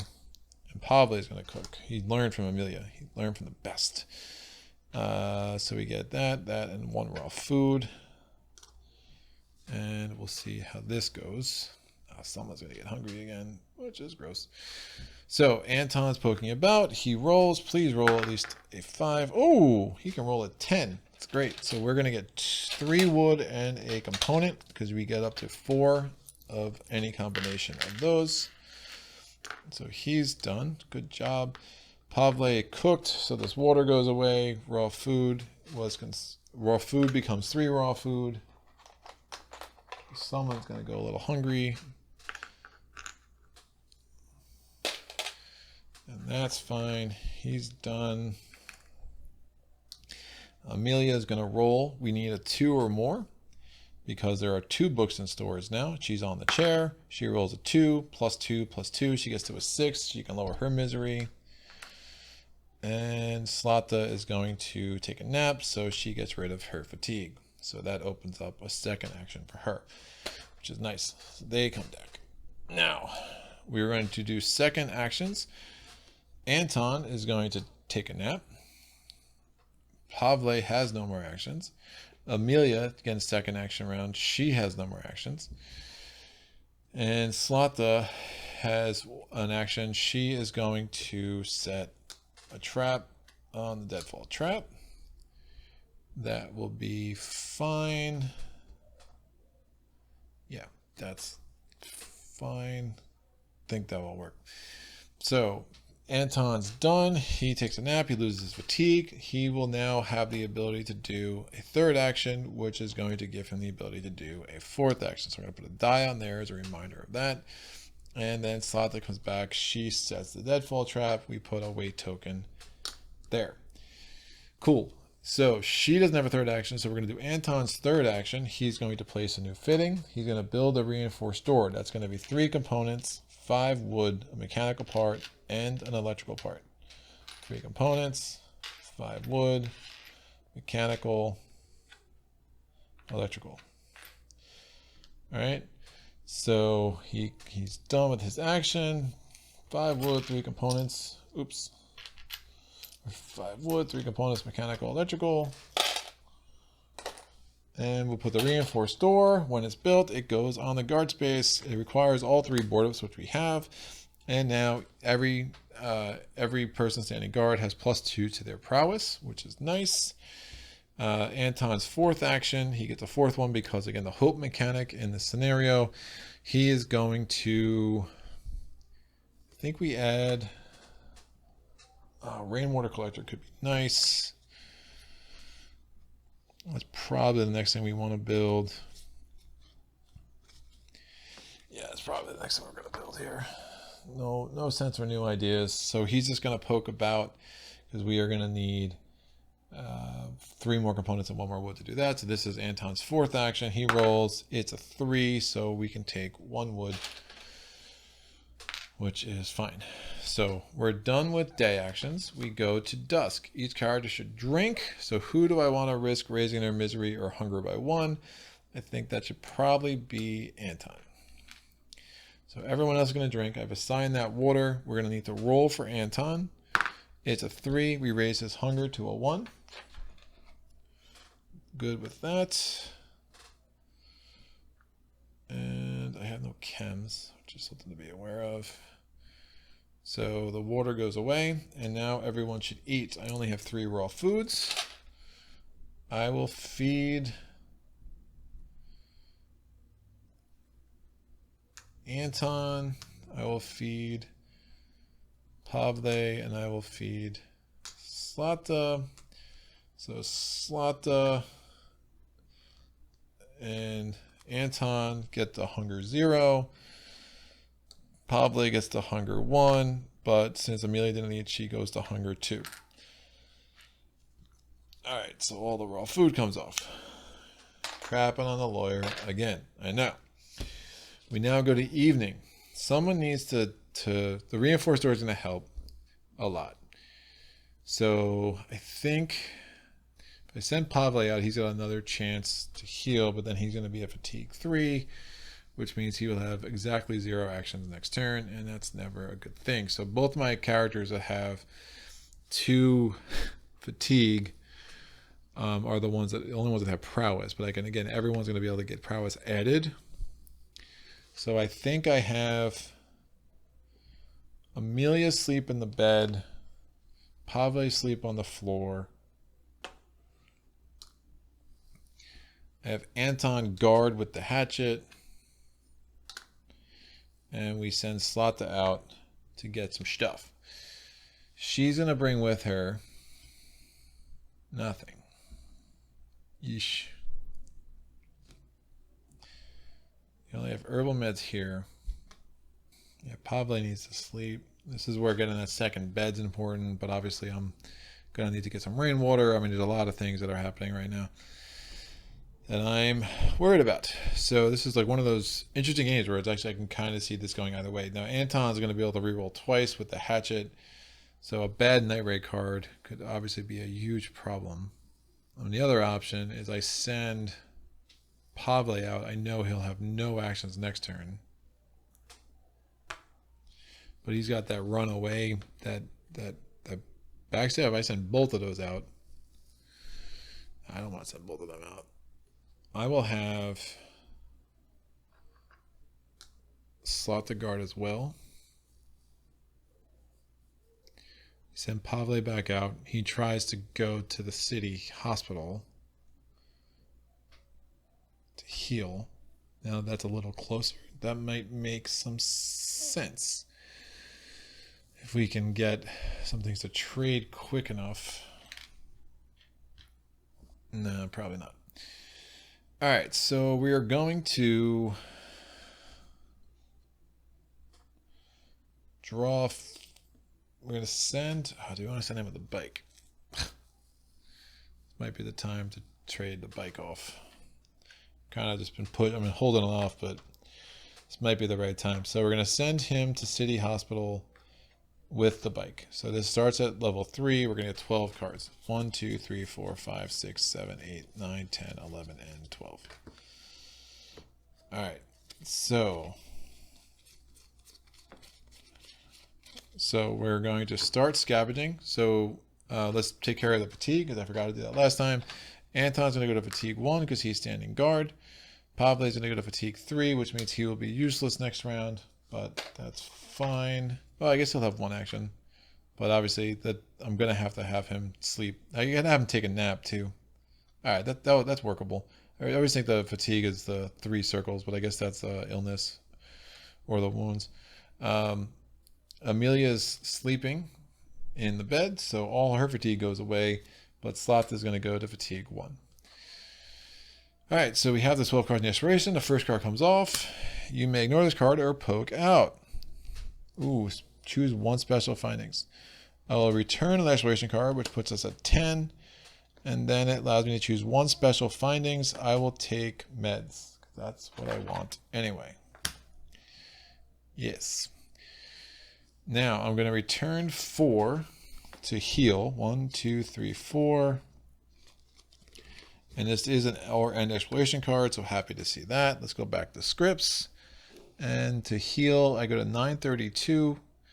Although the hospital is nothing like it was before the war, it still evokes a certain feeling of security and safety. If there is a place that could be called the safe haven nowadays, it's this hospital. People here seem to notice only those who are in the direst need of help. Once a patient has been saved, even only barely stabilized, the staff lose all interest. Still, while in this haven, our bodies and minds have the chance to recover and perhaps even heal. There's even some food distributed from time to time. So I can return 2 exploration cards to lower the wounds of all chosen characters by 1. Of 1 chosen character by 1. I can return 2 exploration cards to lower the illness of 1 chosen character by 1. I can return exploration cards to lower the hunger of 1 chosen character by 1. Or well, you cannot lower a stake by more than 1 for each character. That means I'm not going to be able to trade if I do this, but I think that makes sense. What do I really need anyway? Fine. I'm going to return 2 exploration cards to lower Pablo's illness to a 1. That makes me happy.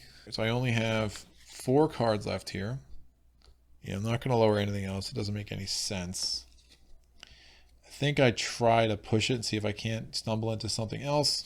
So jam door, there is not a jam door in my location. So this map card just gets replaced by the top card on the deck. Door, I could peek to the. I can just return an exploration card to look at the next card from the unknown deck. I will do that. No sense rolling for the noise right now. Bars, there are bars. So I would need a saw blade to deal with this. I don't have a saw blade. And then probably not worth looking at this without any other cards to get rid of. So I'm just going to end the exploration. Yeah, that's fine. And we just go away with 1 meds, which isn't the greatest haul ever. But at least I can load up some waters. I can load up on other components because I still have my trusty steed of a bicycle with me, right? So I'm calling it, exploration is done. We're going to come here. I have a total of 7 that I can bring back because of my inventory and the bicycle. So I'm going to get 4, 5 waters. Now I'll take 4 waters and I will take 3 components, and that will give me what I need to build a rainwater collector, and that will be really helpful. So this is my 7. Thank you, trusty bicycle. And now we go to the night raid card. So I'm going to roll the d10. There's only 9 left in here. Yep, there's 9 left in here because again I had to take 1 out. So I rolled a 10, doesn't help. I roll an 8, so we're going to take the second card from the top. Rugged Hoodlums. So they are doing a total of 6 damage and 3 wounds. I have both Slata and Anton standing guard, and I have 3 board ups. So that's already, the 9 total is already reduced to 6. So I'm going to roll the unarmed die for Slata. Again, she has 2 rolls. I guess I could give her the hatchet too. Yeah, we'll give her the hatchet. We'll have Anton roll first, unarmed. Yeah, let's go. I'd like a woman with a guitar and a hatchet. I mean, what else could you ask for, boys? All right, so we're gonna roll with Anton. It is a 0. His prowess is increased by 2 because of the reinforced door, so he gets to roll again. It's a blank and super blank. That's awesome. It takes a woman to do a man's job. Come on, Slata. So she's rolling with the hatchet, so we're rolling with the melee die. It is a blank and a blank. This is 2. It fell off the board, but it's 2. Ugh, it was really bad. So we're reducing the 9 damage, and we're reducing it to a total of a 4, because it was the 3 board ups plus the 2 hits I got on the melee die. So thank God for the reinforced door. So we're reducing the 9 to a 4. So I can take any number of wounds or damage. I have to get rid of any 6 tokens starting with green. So I'd have to lose both my coffees, which I'm not totally opposed to. I know as much as Amelia would be upset with. I don't think it makes any sense to get wounds. So I'm not going to take any wounds, and I'm going to just lose 4 tokens, starting with green. So I'm going to get rid of this weapon part and this book, because I don't have a second weapon part anyway. And these are all out, and I'll have to get more coffee for the lawyer later. All right, at least we got no wounds. Happy about that. Anton and Slata go back. Pavle comes back and says, yo, what up? Where did that other book go? It's my favorite one. And then they tell him the story. It was dramatic. Amelia wakes up. Hello. And we put all of this into our storage. Ding. And our 1 hatchet remains. Cool. So put the melee weapon die back here.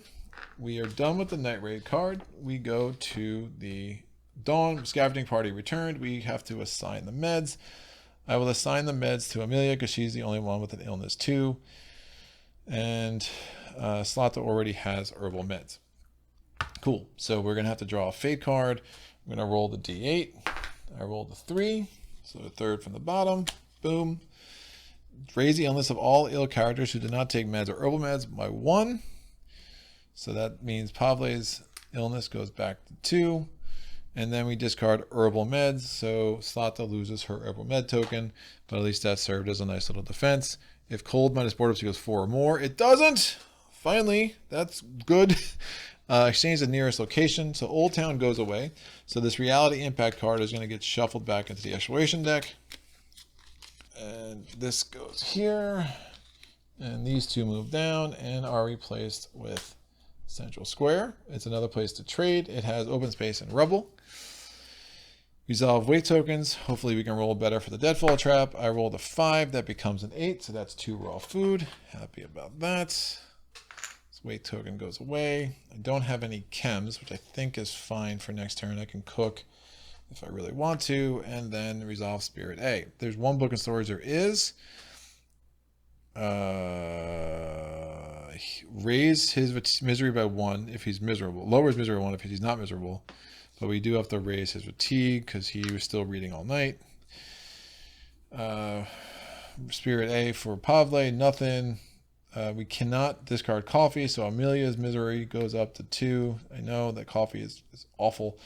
And we don't have a guitar, so we can't handle misery there. All right, so we will shuffle the fate cards back together. I did that backwards. And now we go back to our morning phase. So this is the final event before we get to the ending events. And the event is bad news. Oh! Raise all characters' misery by 1. So Anton is now joining the misery parade. Pavle is misery 2. Amelia and Slata go to misery 3. Misery 3, misery 3. And that illness is really jamming Amelia up as well. So, yikes. All right, I think we are going to have Pavle take a nap, because now we're in the day actions. Anton's only going to have one action. There's nothing I can do about that. Oh, I need someone to poke about if I'm going to cook like I need to. No, I actually don't need to cook. I don't need to cook because they don't have any hunger. That's fine. Let's make the rainwater collector. So that's going to be... Oh, I need to make a filter. Ooh. Need more components. That's right. With the rainwater collector, you need a filter and a mechanical part. Now we do have the workshop. So if I had more components, I could make those things. I can try to do a visitor. Let's see if there's anything to help me out there. I probably want to get a second bed too. That might have been, I don't have the wood for that. Oh man, this is crazy. I forgot about the filter and the mechanical part for the rainwater collector. Obviously. There's really nothing to trade with visitors. Unless I trade them the bike, which might be that time. Get a doctor too. One of the raw foods could also go away too, because that would be worth 13. I just have to raise somebody's hunger to a 2. All right, we're gonna go outside, gamble a little bit there. We're gonna not cook. We're gonna poke. We're gonna try to lower Amelia's misery with the 1 book. This is her only action. And then Slata is going to poke about.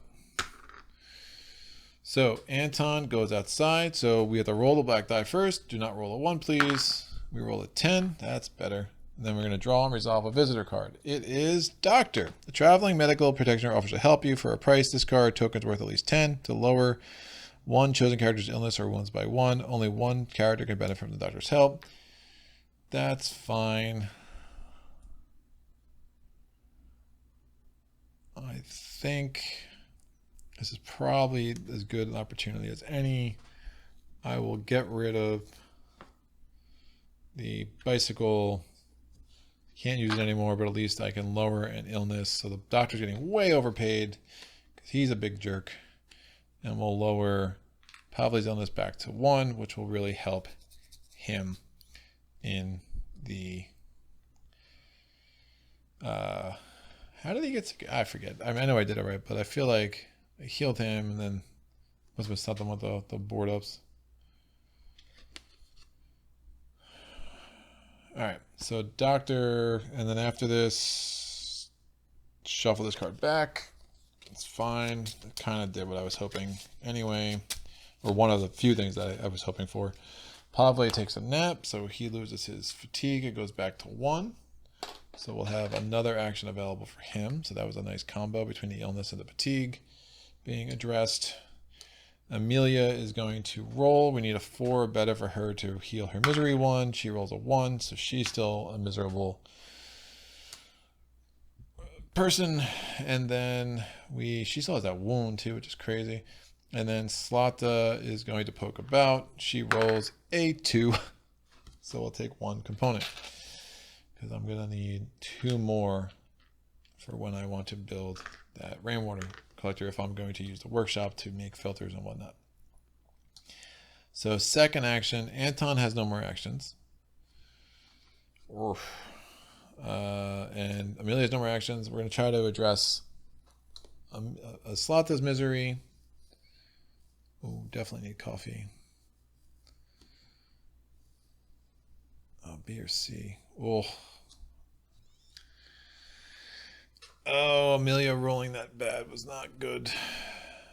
Yeah, B or C means she dies just because there's going to be too cold on the cold space. Oh, it's really bad. Yeah, that bad news token was bad timing. Combination of bad news and then rolling bad. So I would need to get a coffee and pick A. Now 4 of the 7 fake cards have A. But yeah, that's really not great. Alright, so what are we doing with Pavle? Pavle's second action. This is my last action for the turn, which is bananas. I'm going to poke about and do that. So Pavle's going to poke about. Come on, buddy. 10. There we go. So I'm going to get 2 wood and 2 components. No, I'm going to get 3 components and a wood. It's going to make more sense.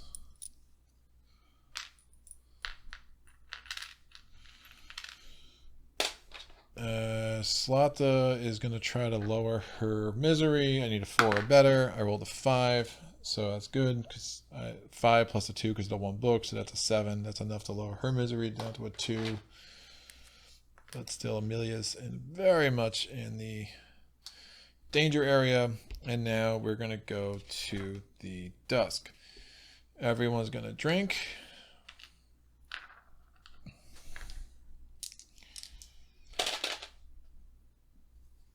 I'm going to have Amelia eat, so she goes to hunger 1. And Pavle will eat, so he goes to hunger 0. Anton and Slata didn't eat, so they both have hunger 1. That's fine. And now we go to the evening phase. So Anton's going to sleep, so he'll have a full slate of 4 actions next turn. I think Amelia has the prowess 1, so she'll come here with the hatchet. And we'll send these 2 out because I don't have the bike anymore. They have nothing with them to trade. Fatigue 2 for Slata, fatigue 2 for Pavle, and fatigue 1 for Amelia, and fatigue goes away entirely for Anton. All right, we go to the city hospital. It gives us some healing possibilities if nothing else. We're going to have 14 cards. 1, 2, 3, 4, 5, 6, 7, 8, 9, 10, 11, 13, 14. And let's see what happens. So I need to reshuffle these. Yeah, rugged hoodlums get shuffled back in.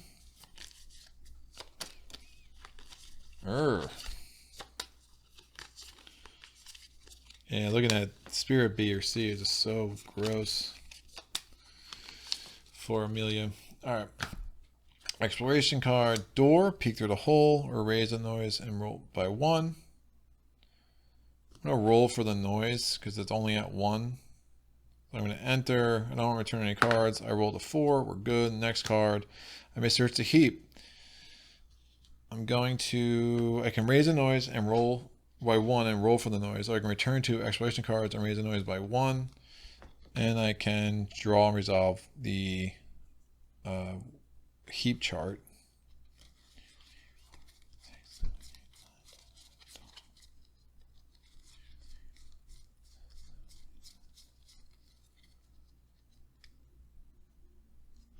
Do this and I get to heal Pavle. Says enter solution. I'm not going to have much to trade, but it should be enough to get what I need, so that's fine. So I'm going to return 2, raise the noise by 1, because I definitely need coffee, and I'm going to draw a findings chart. There's 11 in here. I rolled a 12. Useless. I rolled a 2. Heap chart. I get a broken pistol, ammo, and I get to roll this. I rolled an 8. Ooh, so I get 100% alcohol. How does this work again? Maybe use. Oh, it's got huge trade value, but I can use it to make sure that Amelia doesn't die. So that's fine. Yeah, I think that's great. That's a nice 8. And then heap, I get broken pistol and 1 ammo. That's a trade value of 3. Oh, man. if I heal, I think you have to return 2 more cards, right? 6, 7, 8, 9, 10. Yeah, that's right. I can't do that. So instead of returning 2 and raising the noise by 1, I'm gonna raise the noise by 1 and roll for the noise. So it's at 2. Please be higher than a 2. It's a 1. Shoot, because if I heal, I'm gonna need to turn 2 more cards in. So all right, we are rolling. We're taking a resonant card, kicking the top 1. Thugs. Determine the number of thugs encountered. So if I roll, oh man, below. Now I roll a 3, so it's 2 thugs. I'm going to randomly draw 2, so we are going to be in combat, which is kind of gross. So we get the first person is armed with a pistol, and the second person is armed with a prowess. Second person is armed with a knife, so it's a melee weapon. And the C is armed with a pistol, so he has a firearm. This has prowess 2 and prowess 1. None of that is great. So combat begins automatically. I may try to stop the fight. I will try to stop the fight. Script 40. Can be triggered after each round of combat. Oh, so I can't trigger it yet. I have to do a round of combat. Combat begins automatically. Then I will try to stop the fight. So, roll a combat die for each. I mean, I could just totally die here, which is really bad. I just needed to roll higher than a 2. I think that was the right move because I'm pretty sure. Let me make sure I'm right here. If I returned 4 to heal, I mean, I was just here. I should remember this. Yeah, I'd have to return 2 more, and I still needed to trade. So I kind of needed to make this move. So let's do combat. So I already resolved the heap card. I just did it a little bit out of order because combat happens first. So I technically wouldn't have any of this yet. So I actually have nothing to give them. So the number of icons, if I flee, the problem is I haven't traded yet. And I need to trade. But I had nothing to trade until I did this. All right, so I definitely shouldn't know what I was getting. But the reality is I would have to go through this combat. The problem is I have 2 characters with 1 prowess between them. I am not armed, and I'm up against the person that can kill me with a gunshot or a person that can kill me with a melee weapon. But it's not a hatchet, at least, so the gunshot's obviously more problematic. Oh, it's not a shotgun either, so it's not going to automatically kill me. It's just a pistol. All right. Well, here goes nothing. Try to kill the guy with the pistol. I'm going to need to roll really lucky. There's the fate rolls. And they're thugs, so I don't have to worry about empathy rolls. Because if you kill somebody during a roll, you'd have to do a roll and compare it against your misery. So here we go. Let's figure this out. So we're going to roll for... Everyone rolls every round. And you could do it in any order you want. So I'm going to roll with Pavle. He has a prowess of 1. So I'm going to assign wounds this way. So he's going to do 1 damage. I'm not re-rolling that. I'm going to wound the...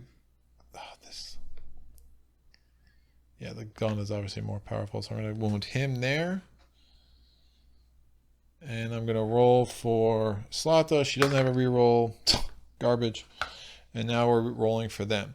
So the guy with the knife is rolling. He has prowess 2. So we roll that. That's 2 wounds. He doesn't re-roll that. So I have 2 wounds coming my way. I'm going to assign them both to Pavle.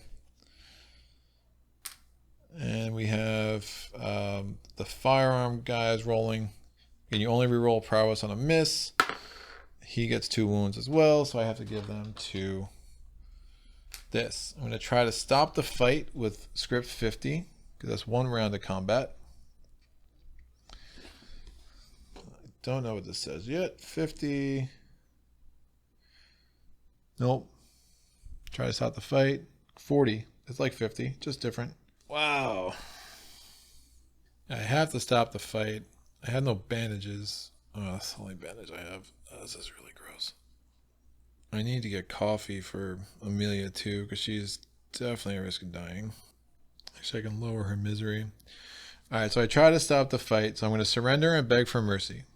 So I'm going to roll a black die for each character present. So I'm rolling the black die for Slata, for Pavle first. Prowess doesn't apply here. I rolled a 10.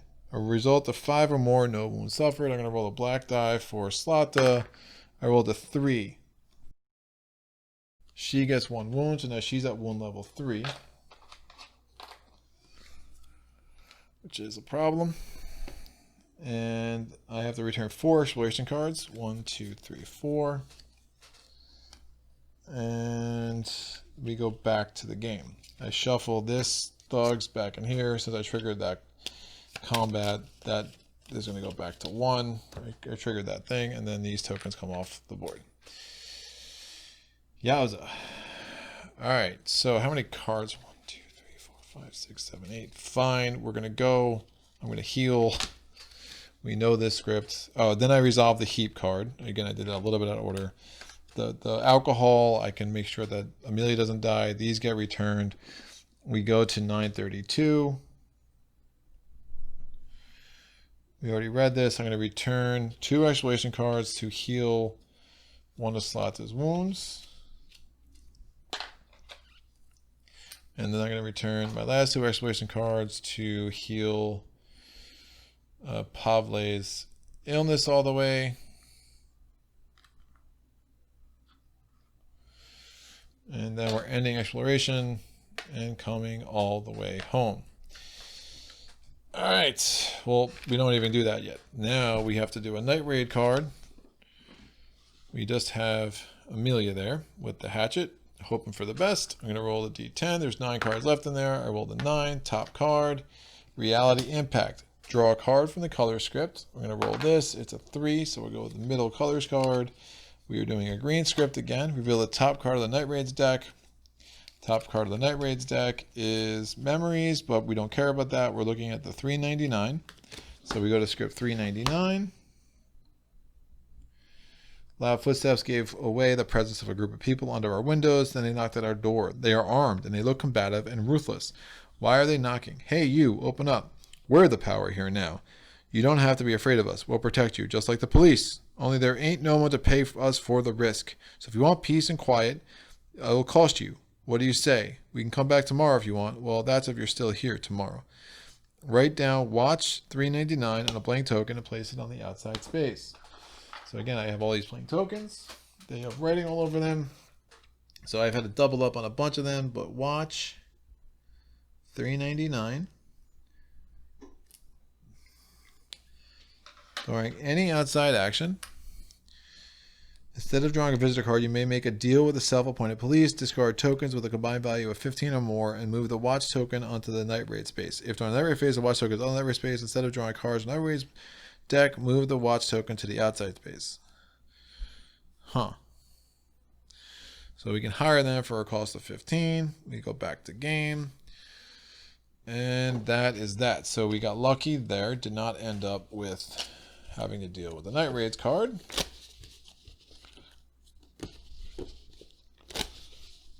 And this goes here, this goes here. So we're going to have a hard time getting everyone down below 2. That is for sure. But good job, Amelia. These guys come back. We get this, this, and this. So the watch is just chilling outside. Again, if we do an outside action, I get a visitor, but instead of doing that, we can spend 15 tokens, put it on the reinforced door, and then they would help protect us at night, presumably. All right, so before we draw a fate card, I didn't get any bandages or meds, unfortunately. But before we draw, I'm going to use the alcohol, which means I'm going to raise Amelia's fatigue to 2 and lower her misery deck to 2, so she is still with us for one more round, at least. hopefully I can roll better when she sits on the chair next time. All right, that's fine. Slata goes here, and then Anton comes back to bed. We draw a fate card. Put this over back on the colors deck. So this has been an interesting game. Again, usually I have super easy victories or crushing losses. This is kind of in this weird no man's land, which I kind of dig. I rolled a 1, so the bottom fate card. Raise the wounds of all wounded unbandaged characters by 1. So we have wound levels 3 for both Slata and Pavle. So they're useless next turn. Lower the illness of characters who can meds by 2. So Amelia's wound goes from 2 to 0. So that's, we're actually good with illness except for Slata here. Discard med tokens from all characters, so the med token goes away from Amelia. I have cold minus borders equals 5 or more. It doesn't exchange the nearest small location. There are none. Resolve weight tokens. There are none. Resolve spirit A. There's a book in storage. We're going to lower Anton's misery by 1, raise his fatigue by 1. Dude stayed up all night reading again. Resolve A for Pavle is no effect. Amelia, I can't discard coffee, so she's back to being super miserable. And if there's a guitar, there is not. All right, so the wounds are the biggest problem here. Everything else is at 2 or less other than Amelia's misery, but again, we have that chair. So I feel hopeful about that. This gets reshuffled. And I'll put the D8 back on top of that. Ending events. Be a ceasefire. Oh. Oh, man. I could spend 8 cards at the hospital to heal both Pavle and Slata. Oh, I have no food. I didn't get any. Oh, I got no food at all. Oh, it's really bad.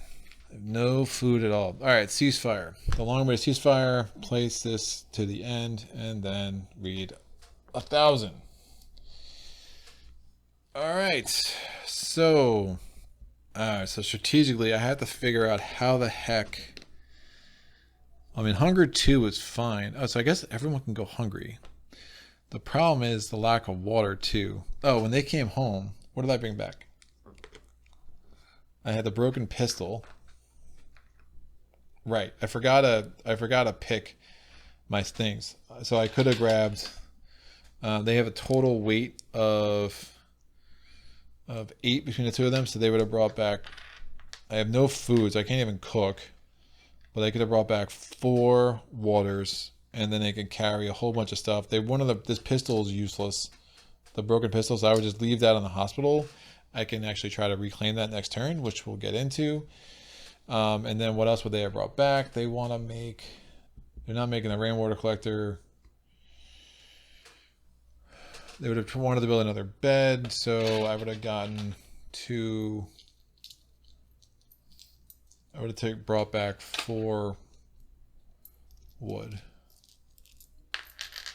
Because I can make filters and components and all that stuff. So I would have got 4 water and 4 woods. So sorry about that. Inventory. I was like, I knew something felt weird. I was all messed up because I got punched in the face too many times. All right, we're good. So they left the firearm, the pistol, because the trade value of 5 isn't helpful, and they didn't want to take the weight. So that's fine. Now on a future turn, if I go back to City Hospital, I can roll a die when I first get there and see if I can get that back in the findings pile. If not, it just goes away. You have to roll a 7 or higher. That's one of the advanced rules that you unlock as you go. This watch thing I don't have to do, so I can still go this outside thing and try to get a visitor instead who does some healing.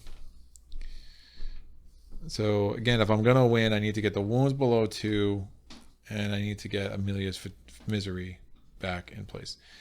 So we did the morning phase. We go to actions. Anton's gonna go to sleep. Pavle and Slata have 0 actions whatsoever. Amelia's got never mind. Amelia's gonna go to sleep.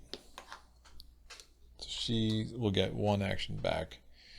And Anton in his first turn is going to, I know that's the end of the game, so there's no point. Everyone's just going to go hungry. There's no point in him going outside or making anything. If he goes outside, draws a visitor card. I don't have much to trade. No point building a bed. Yeah, I have squadouche to trade. I could make a bunch of components and then try to trade. That'd be interesting. All right, he's going to go to the workshop and then give me something to trade. I think that makes some sense. Draw a visitor card, see if I can't do some more healing that way. 3. So I'm putting 8 components there with him. So on Anton's first turn, he's turning these 8 components into, so for each 2 components, I can put mechanical or electrical parts. I will take electrical parts because they have a trade value of 3. So I will take 4 of those. And then Amelia comes back. She took a nap, so her fatigue goes back to 0. Amelia's second action, she's going to go to the chair. Hopefully she can... Man, if her wound ever got healed, that would have been so much nicer. But of course it didn't. Anton's now going to take a nap. So we're rolling. So we need a 4 or better. Come on, Amelia. 9. All right, so she goes to misery level 2. So that's fine. And we're good there. And Anton, on this second action, got rid of this. So he gets a +1 action bonus. He's going to go outside. We're going to roll. It's a 5, so we don't get sniped. And now we're going to grab a visitor card. Top visitor card is Gossip. Your neighbor pays you a visit. Look at the top. Night Raid card. It's not the worst. Fine. So I'm going to actually choose my Night Raid card now. I normally don't do this, but this could actually be helpful to see if I have the hatchet to trade or anything like that. So let's see what this Night Raid card is going to be. I'm going to roll the D10. There's 9 cards in here. It's a 6. It's going to be a reality impact card. So that's fine. I'll just leave that face up because I'll know what it is. That was Anton's third action. And then let's see if we can't try another shot at just trading. So we're going to roll this die. Don't roll a 1. It's a 10. That's fine. We're going to take the top visiting card. Do I shuffle this back in? Do I shuffle this back in? Yes, I do shuffle this card back into the visitor's deck. So the top visitor's card is Arrival. So I can't take a 5th action. I could trade with them, but all they have is a pistol and ammo. But that would give me a ton to trade, actually. No, but I would have to spend... I'd have to spend... I mean, it doesn't make any sense. It's not even a fair trade. Nope. So we get an Arrival. We just shuffle this back in the visitor's deck. But really, literally, there was nothing else that was worth me doing at this point. Okay. So, Anton's done his extra action. We now go to the dawn phase, or dusk phase. They all drink 1 water. We go to the hunger phase. Each character should eat. They all can't. So Anton's hunger goes to hunger level 1 or 2. Pavle becomes hunger level 1. Amelia becomes hunger level 2. And Slata gets hunger level 2. Fine with all of that. So night phase, I'm going to send them back to the hospital. Amelia, we have to have somebody standing guard, and I will send her out, actually, of Anton stand guard. So everyone's going to have a fatigue token now. Fatigue 1 for Anton, fatigue 1 for Amelia, and then fatigue 3 for both Slata and Pavle. Okay, we are now going to enter here. Since all 3 of them are there, we are going to roll this. If it's a 7 or higher, I get to keep that. It is a 6, so this broken pistol was clearly stolen by somebody else before we got back. And now we're here. We have 14 exploration cards. 1, 2, 3, 4, 5, 6, 7, 8, 9, 10, 11, 12, 13, 14. We'll take all of this weight with us to potential trade, and the ammo, and the book, and the hatchet. I can clearly carry all of it with the 3 of them because I have a total inventory possibility of 11. So, first card, I can return 2 exploration cards to get a hiding place, which allows me to ignore a counter. Yes. So now I have this. There's 11 cards left in here. Man, that puts me in a weird spot. No. It's fine. I'm going to ignore this card, and now I have the possibility to end exploration. That's going to make more sense. And here's why. So now I'm going to return 4 cards to heal. So I go to 932 again. So I'm going to return 4 cards while I'm here. Oh, shoot. Nope.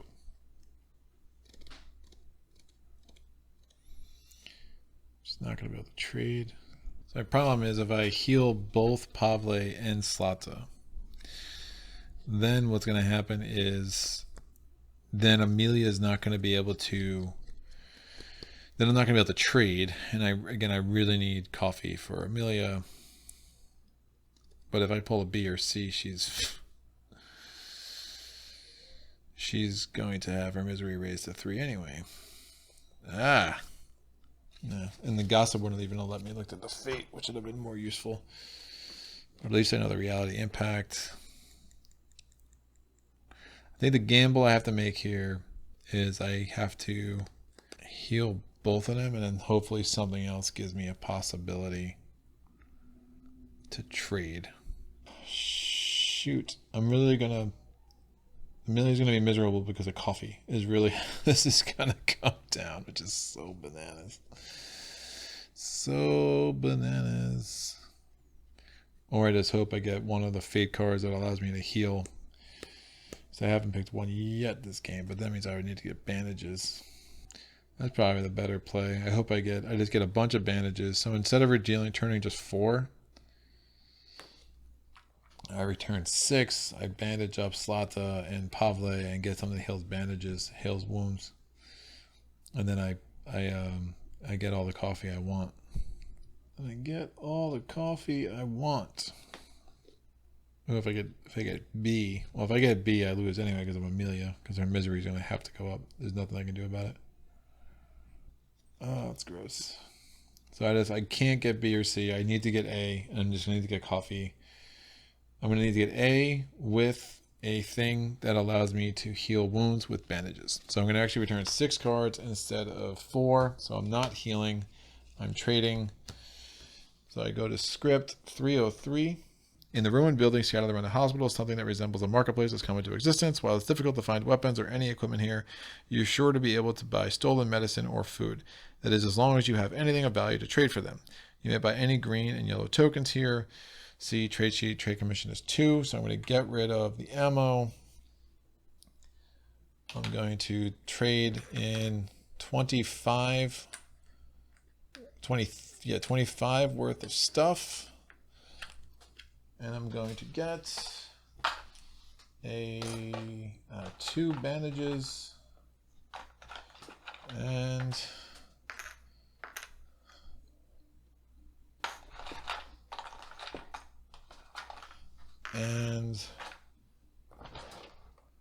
coffee and a moonshine. Ooh, that will help. No, I can't afford the moonshine. No, even better. I'm going to get 1 bandage, coffee, not the moonshine, 100% alcohol. Right. I think that makes them. I'm not sure if it makes a difference, because if I get B, well, if I get C at least, I'll be able to save. So C, I would still win, but if I get B, someone's going to have misery 3. But I still need a card that allows me to heal wounds. So I think this must. Let me get the alcohol instead of the second bandages, because I still have enough cards here to do what else I wanted to do. And then I'm going to grab just a bunch of cigarettes because all 4 of these guys need cigarettes because this is a celebratory cigarette, hopefully. Cool. So we get these 4. That's the 25. And that is fine. So the benefit of knowing that the reality impact, I didn't need the hatchet, hopefully, presumably, should work out well for us. And now that's going to, I'm going to now discard 4 to do the heal, and I'm going to discard 2 cards to heal Pavle to wound level 2. All right, so I did the healing after all.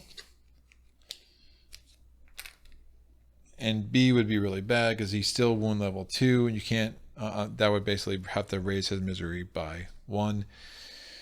So B raises misery by 1 here, but C wouldn't, and I could actually use the moonshine, the 100%, I'm sorry, 100% alcohol to lower her misery again. I'm not sure who I'm going to give the alcohol to yet. Oh, I can't raise his fatigue because then he would die. So I'm going to have to give it to Amelia. All right, they are all coming back. I can take a bunch of waters. I have a bunch of weight I can carry, so I'll bring 4 waters, and then I can carry 6 components between the 3 of them. So I'll get 3 and 3.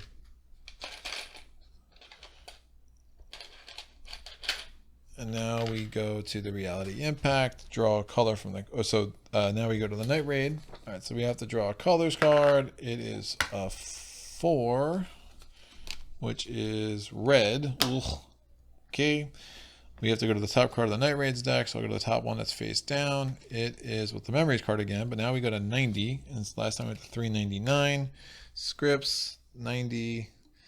A limping man is approaching our shelter. He looks suspicious. Then again, who doesn't look suspicious these days? He says he's a rebel. Says he broke some bones jumping from the 2nd floor of a building. When a patrol was chasing him. He knows the city like the back of his hand. It tells us he knows a wrecked shelter where supplies can be found. He's clearly terrified, but is he being followed? Let him in and try to help him. Ugh.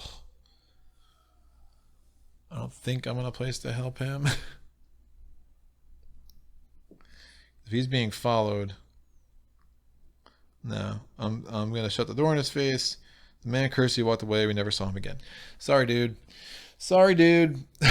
Other things going on. We'll figure out what the other one is next time. And that's fine. So that resolves the night raid card. These get shuffled. These should be back in the exploration deck. The colored deck should be shuffled. My Anton comes back here. Pavle, Slata, Amelia, all this comes back into the findings pile, or the supplies pile. And moment of truth, we get to pull a fate card and see if we can heal a wound. So we have to assign the bandage. I'm going to consume the alcohol. Raise Amelia's fatigue to 2, which lowers her misery to 1. So if I pull C, she would still be okay. But if I pull B, because Pavle is wounded 2, his misery is going to go to 3. But I also need to do something that heals wounds. Otherwise, I'm at wound 3. So I need something that heals wounds and something that is not B. So can we pull it off? I rolled 1, the bottom card. Nope. Well, this had us on both levels because it raises wounds of bandage. Yeah, because he wasn't bandaged. So it raised his wounds. So he'd be out of 3, and then his misery would be out of 3. And then because it's B, yeah, the meds was that did. So was there what I needed? Yeah, this card would have done it. Yeah, there was we had a 1 out of 7 chance of succeeding because in trying to protect her, I never bandaged Pavle, which is probably dumb looking at the breakdown of these cards. That's fine. We'll do it. So raising the wounds. So Pavle's wounds go up to 3. No one else heals. And now we lower the illness of all characters that took medicine. There are none. Discard meds. There are none. Cold minus board ups equals 2 or more. It does. Raise the illness of 2 characters by 1. So they'll be ill. And now we go to exchange the nearest small location. There are none. Resolve weight tokens. There are none. Resolve spirit B. If Anton is hungry, level 2 or more, his illness goes up by 1. If Pavle is wounded, level 2 or 3, raises misery by 1. If there are at least 2 cold on the cold space, raise her misery by 1. So that was one of the reasons I was worried about getting her misery back down because of that. So again, C would have been better, but C or A would have worked. The reality is, with that only 1 card, that would have allowed me to make this happen. The C card, no, it would have given me a second chance. Yeah, so that actually did give me a 2 out of 7 chance to win the way I did it. That's fine. So his is raised to 3. B, there are 2, so she goes to 2, which is fine, and then her B is fine. So at the end, ceasefire. So there would be the ceasefire script. However, we did not meet our objective because we have not managed to have all of them survive at levels of 2 or less. We have 1. So again, the fatigue doesn't matter, so we can take this off the board. But we have basically both Pavle and Slata being wounded 2. So again, that encounter was a little gross because that's what gave us the wound issues. And really, the other thing that kind of went and blew up in our face was his misery went to 3 because of his wound. I mean, so if it wasn't for him being wounded, he wouldn't have been miserable. So really it was just that 1 rolling I needed to roll higher in 2, and I rolled that 1, which triggered that encounter. And then we took the 4 wounds in that and weren't able to do the trading. And then we're trying to manage Amelia's misery like crazy and never dealt anything that was never pulled any of these cards that allow you to heal wounds. So I guess there's only 2 cards that heal wounds, which is nuts. Now there's 3 cards that heal wounds, but one of them is B. Yeah, 4 hit lower illness. Well, 3 lower illness, 3 lower wounds. But again, we needed to lower illness A and C. So we would have had a 2 out of 7 chance to pull this off based on our endgame state. So there really isn't an extra narrative here. I mean, it's like if you accomplish the objective, there's some flavor text to read. If a character abandons a group or a character dies, then you have something to read. But really, we just kind of fell in that awkward no man's land where we didn't win as hard as the objective, but we also didn't lose in the middle of the game. We had a close run in when we tried to save Grandma. And it's interesting. One of the issues that kind of keeps you up or keeps you thinking about this game, keeps me thinking about this game, is you never, you don't go back and like read if I chose the other thing, like what would have happened, right? You just kind of leave that for another day. I still think it was the right move to try to, I mean, again, you're 80% to not roll, what I rolled when that encounter came in, and the thugs were just super bad. I mean, other ones wouldn't have been nearly as bad. I mean, rats are fine, hobos are fine, survivors. I mean, there's other things that you can do. There's another civilians in there. There's homeless. So pulling the thugs, and then again, we end up with facing one guy with a knife, and then 2 with assault rifles. How many thugs are in here actually? Or one guy with a knife. This is the one, yeah. This is an especially bad one. So yeah, so we had one guy with a knife, one guy with a pistol. We managed to do that combat and survive.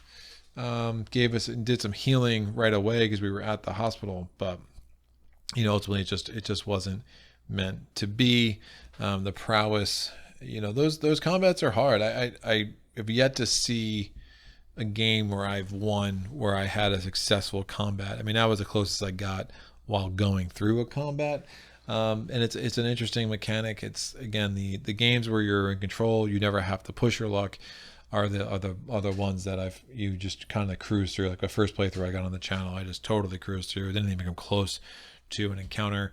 Would have liked to have, being struggling with the illness, kept getting the fake cards. I kept adding illness because it was like, having 6 cold in there right off the bat. I mean, you could do the strategy with the furnace to try to control that, but that's just really hard to do. And then I'm trying to manage illness and trying to misery. So I just never was really to unlock the 4, that hope mechanics where you got the 4th turn around, and that could really make a big difference. Definitely wish I was just able to get a couple more coffees, because I could have, if I wasn't worried about Amelia's misery, then I could have, given Pavle the 100% alcohol, so his misery would still be at a 2, but then obviously still was stuck worrying about both of their wounds as it played out. Or if I had rolled better on the chair, then I could have maybe done some different things in the hospital. But that's a tough challenge. I mean, the fact that it's like, hey, they all need to survive, and you need to have all 16 of these states, 4 for each character, be 2 or less. That's a lot to manage, a lot to think about. As I edit this, I'm sure I'll see things I would do differently. And obviously I got a little ahead of myself a couple of times and had to go back. Wait, I would have done this instead, as you kind of think through it. But a lot of strategy, a lot of think through. It scratches a certain itch for me. Again, it has kind of, as I said in the Robinson Crusoe video, this has kind of overtaken Crusoe for me, as far as in my gaming collection, and just kind of a nice, when I'm looking for this kind of change of pace where it's like worrying about action economy and strategy and resource management that this game kind of provides. So that is it. Happy to get this on the channel. Any questions, thoughts, comments, epiphanies, please put them in the comment section below. I'll be back. Got a lot of Mage Knight and Spirit Island scheduled as always. And then there is the playthrough of the Return to Dunwich Legacy campaign for Arkham that I am looking forward to getting that jump started in the next couple of weeks. Thanks for all the things that you do to support solo playthroughs. I really do appreciate it. And until next time, happy gaming.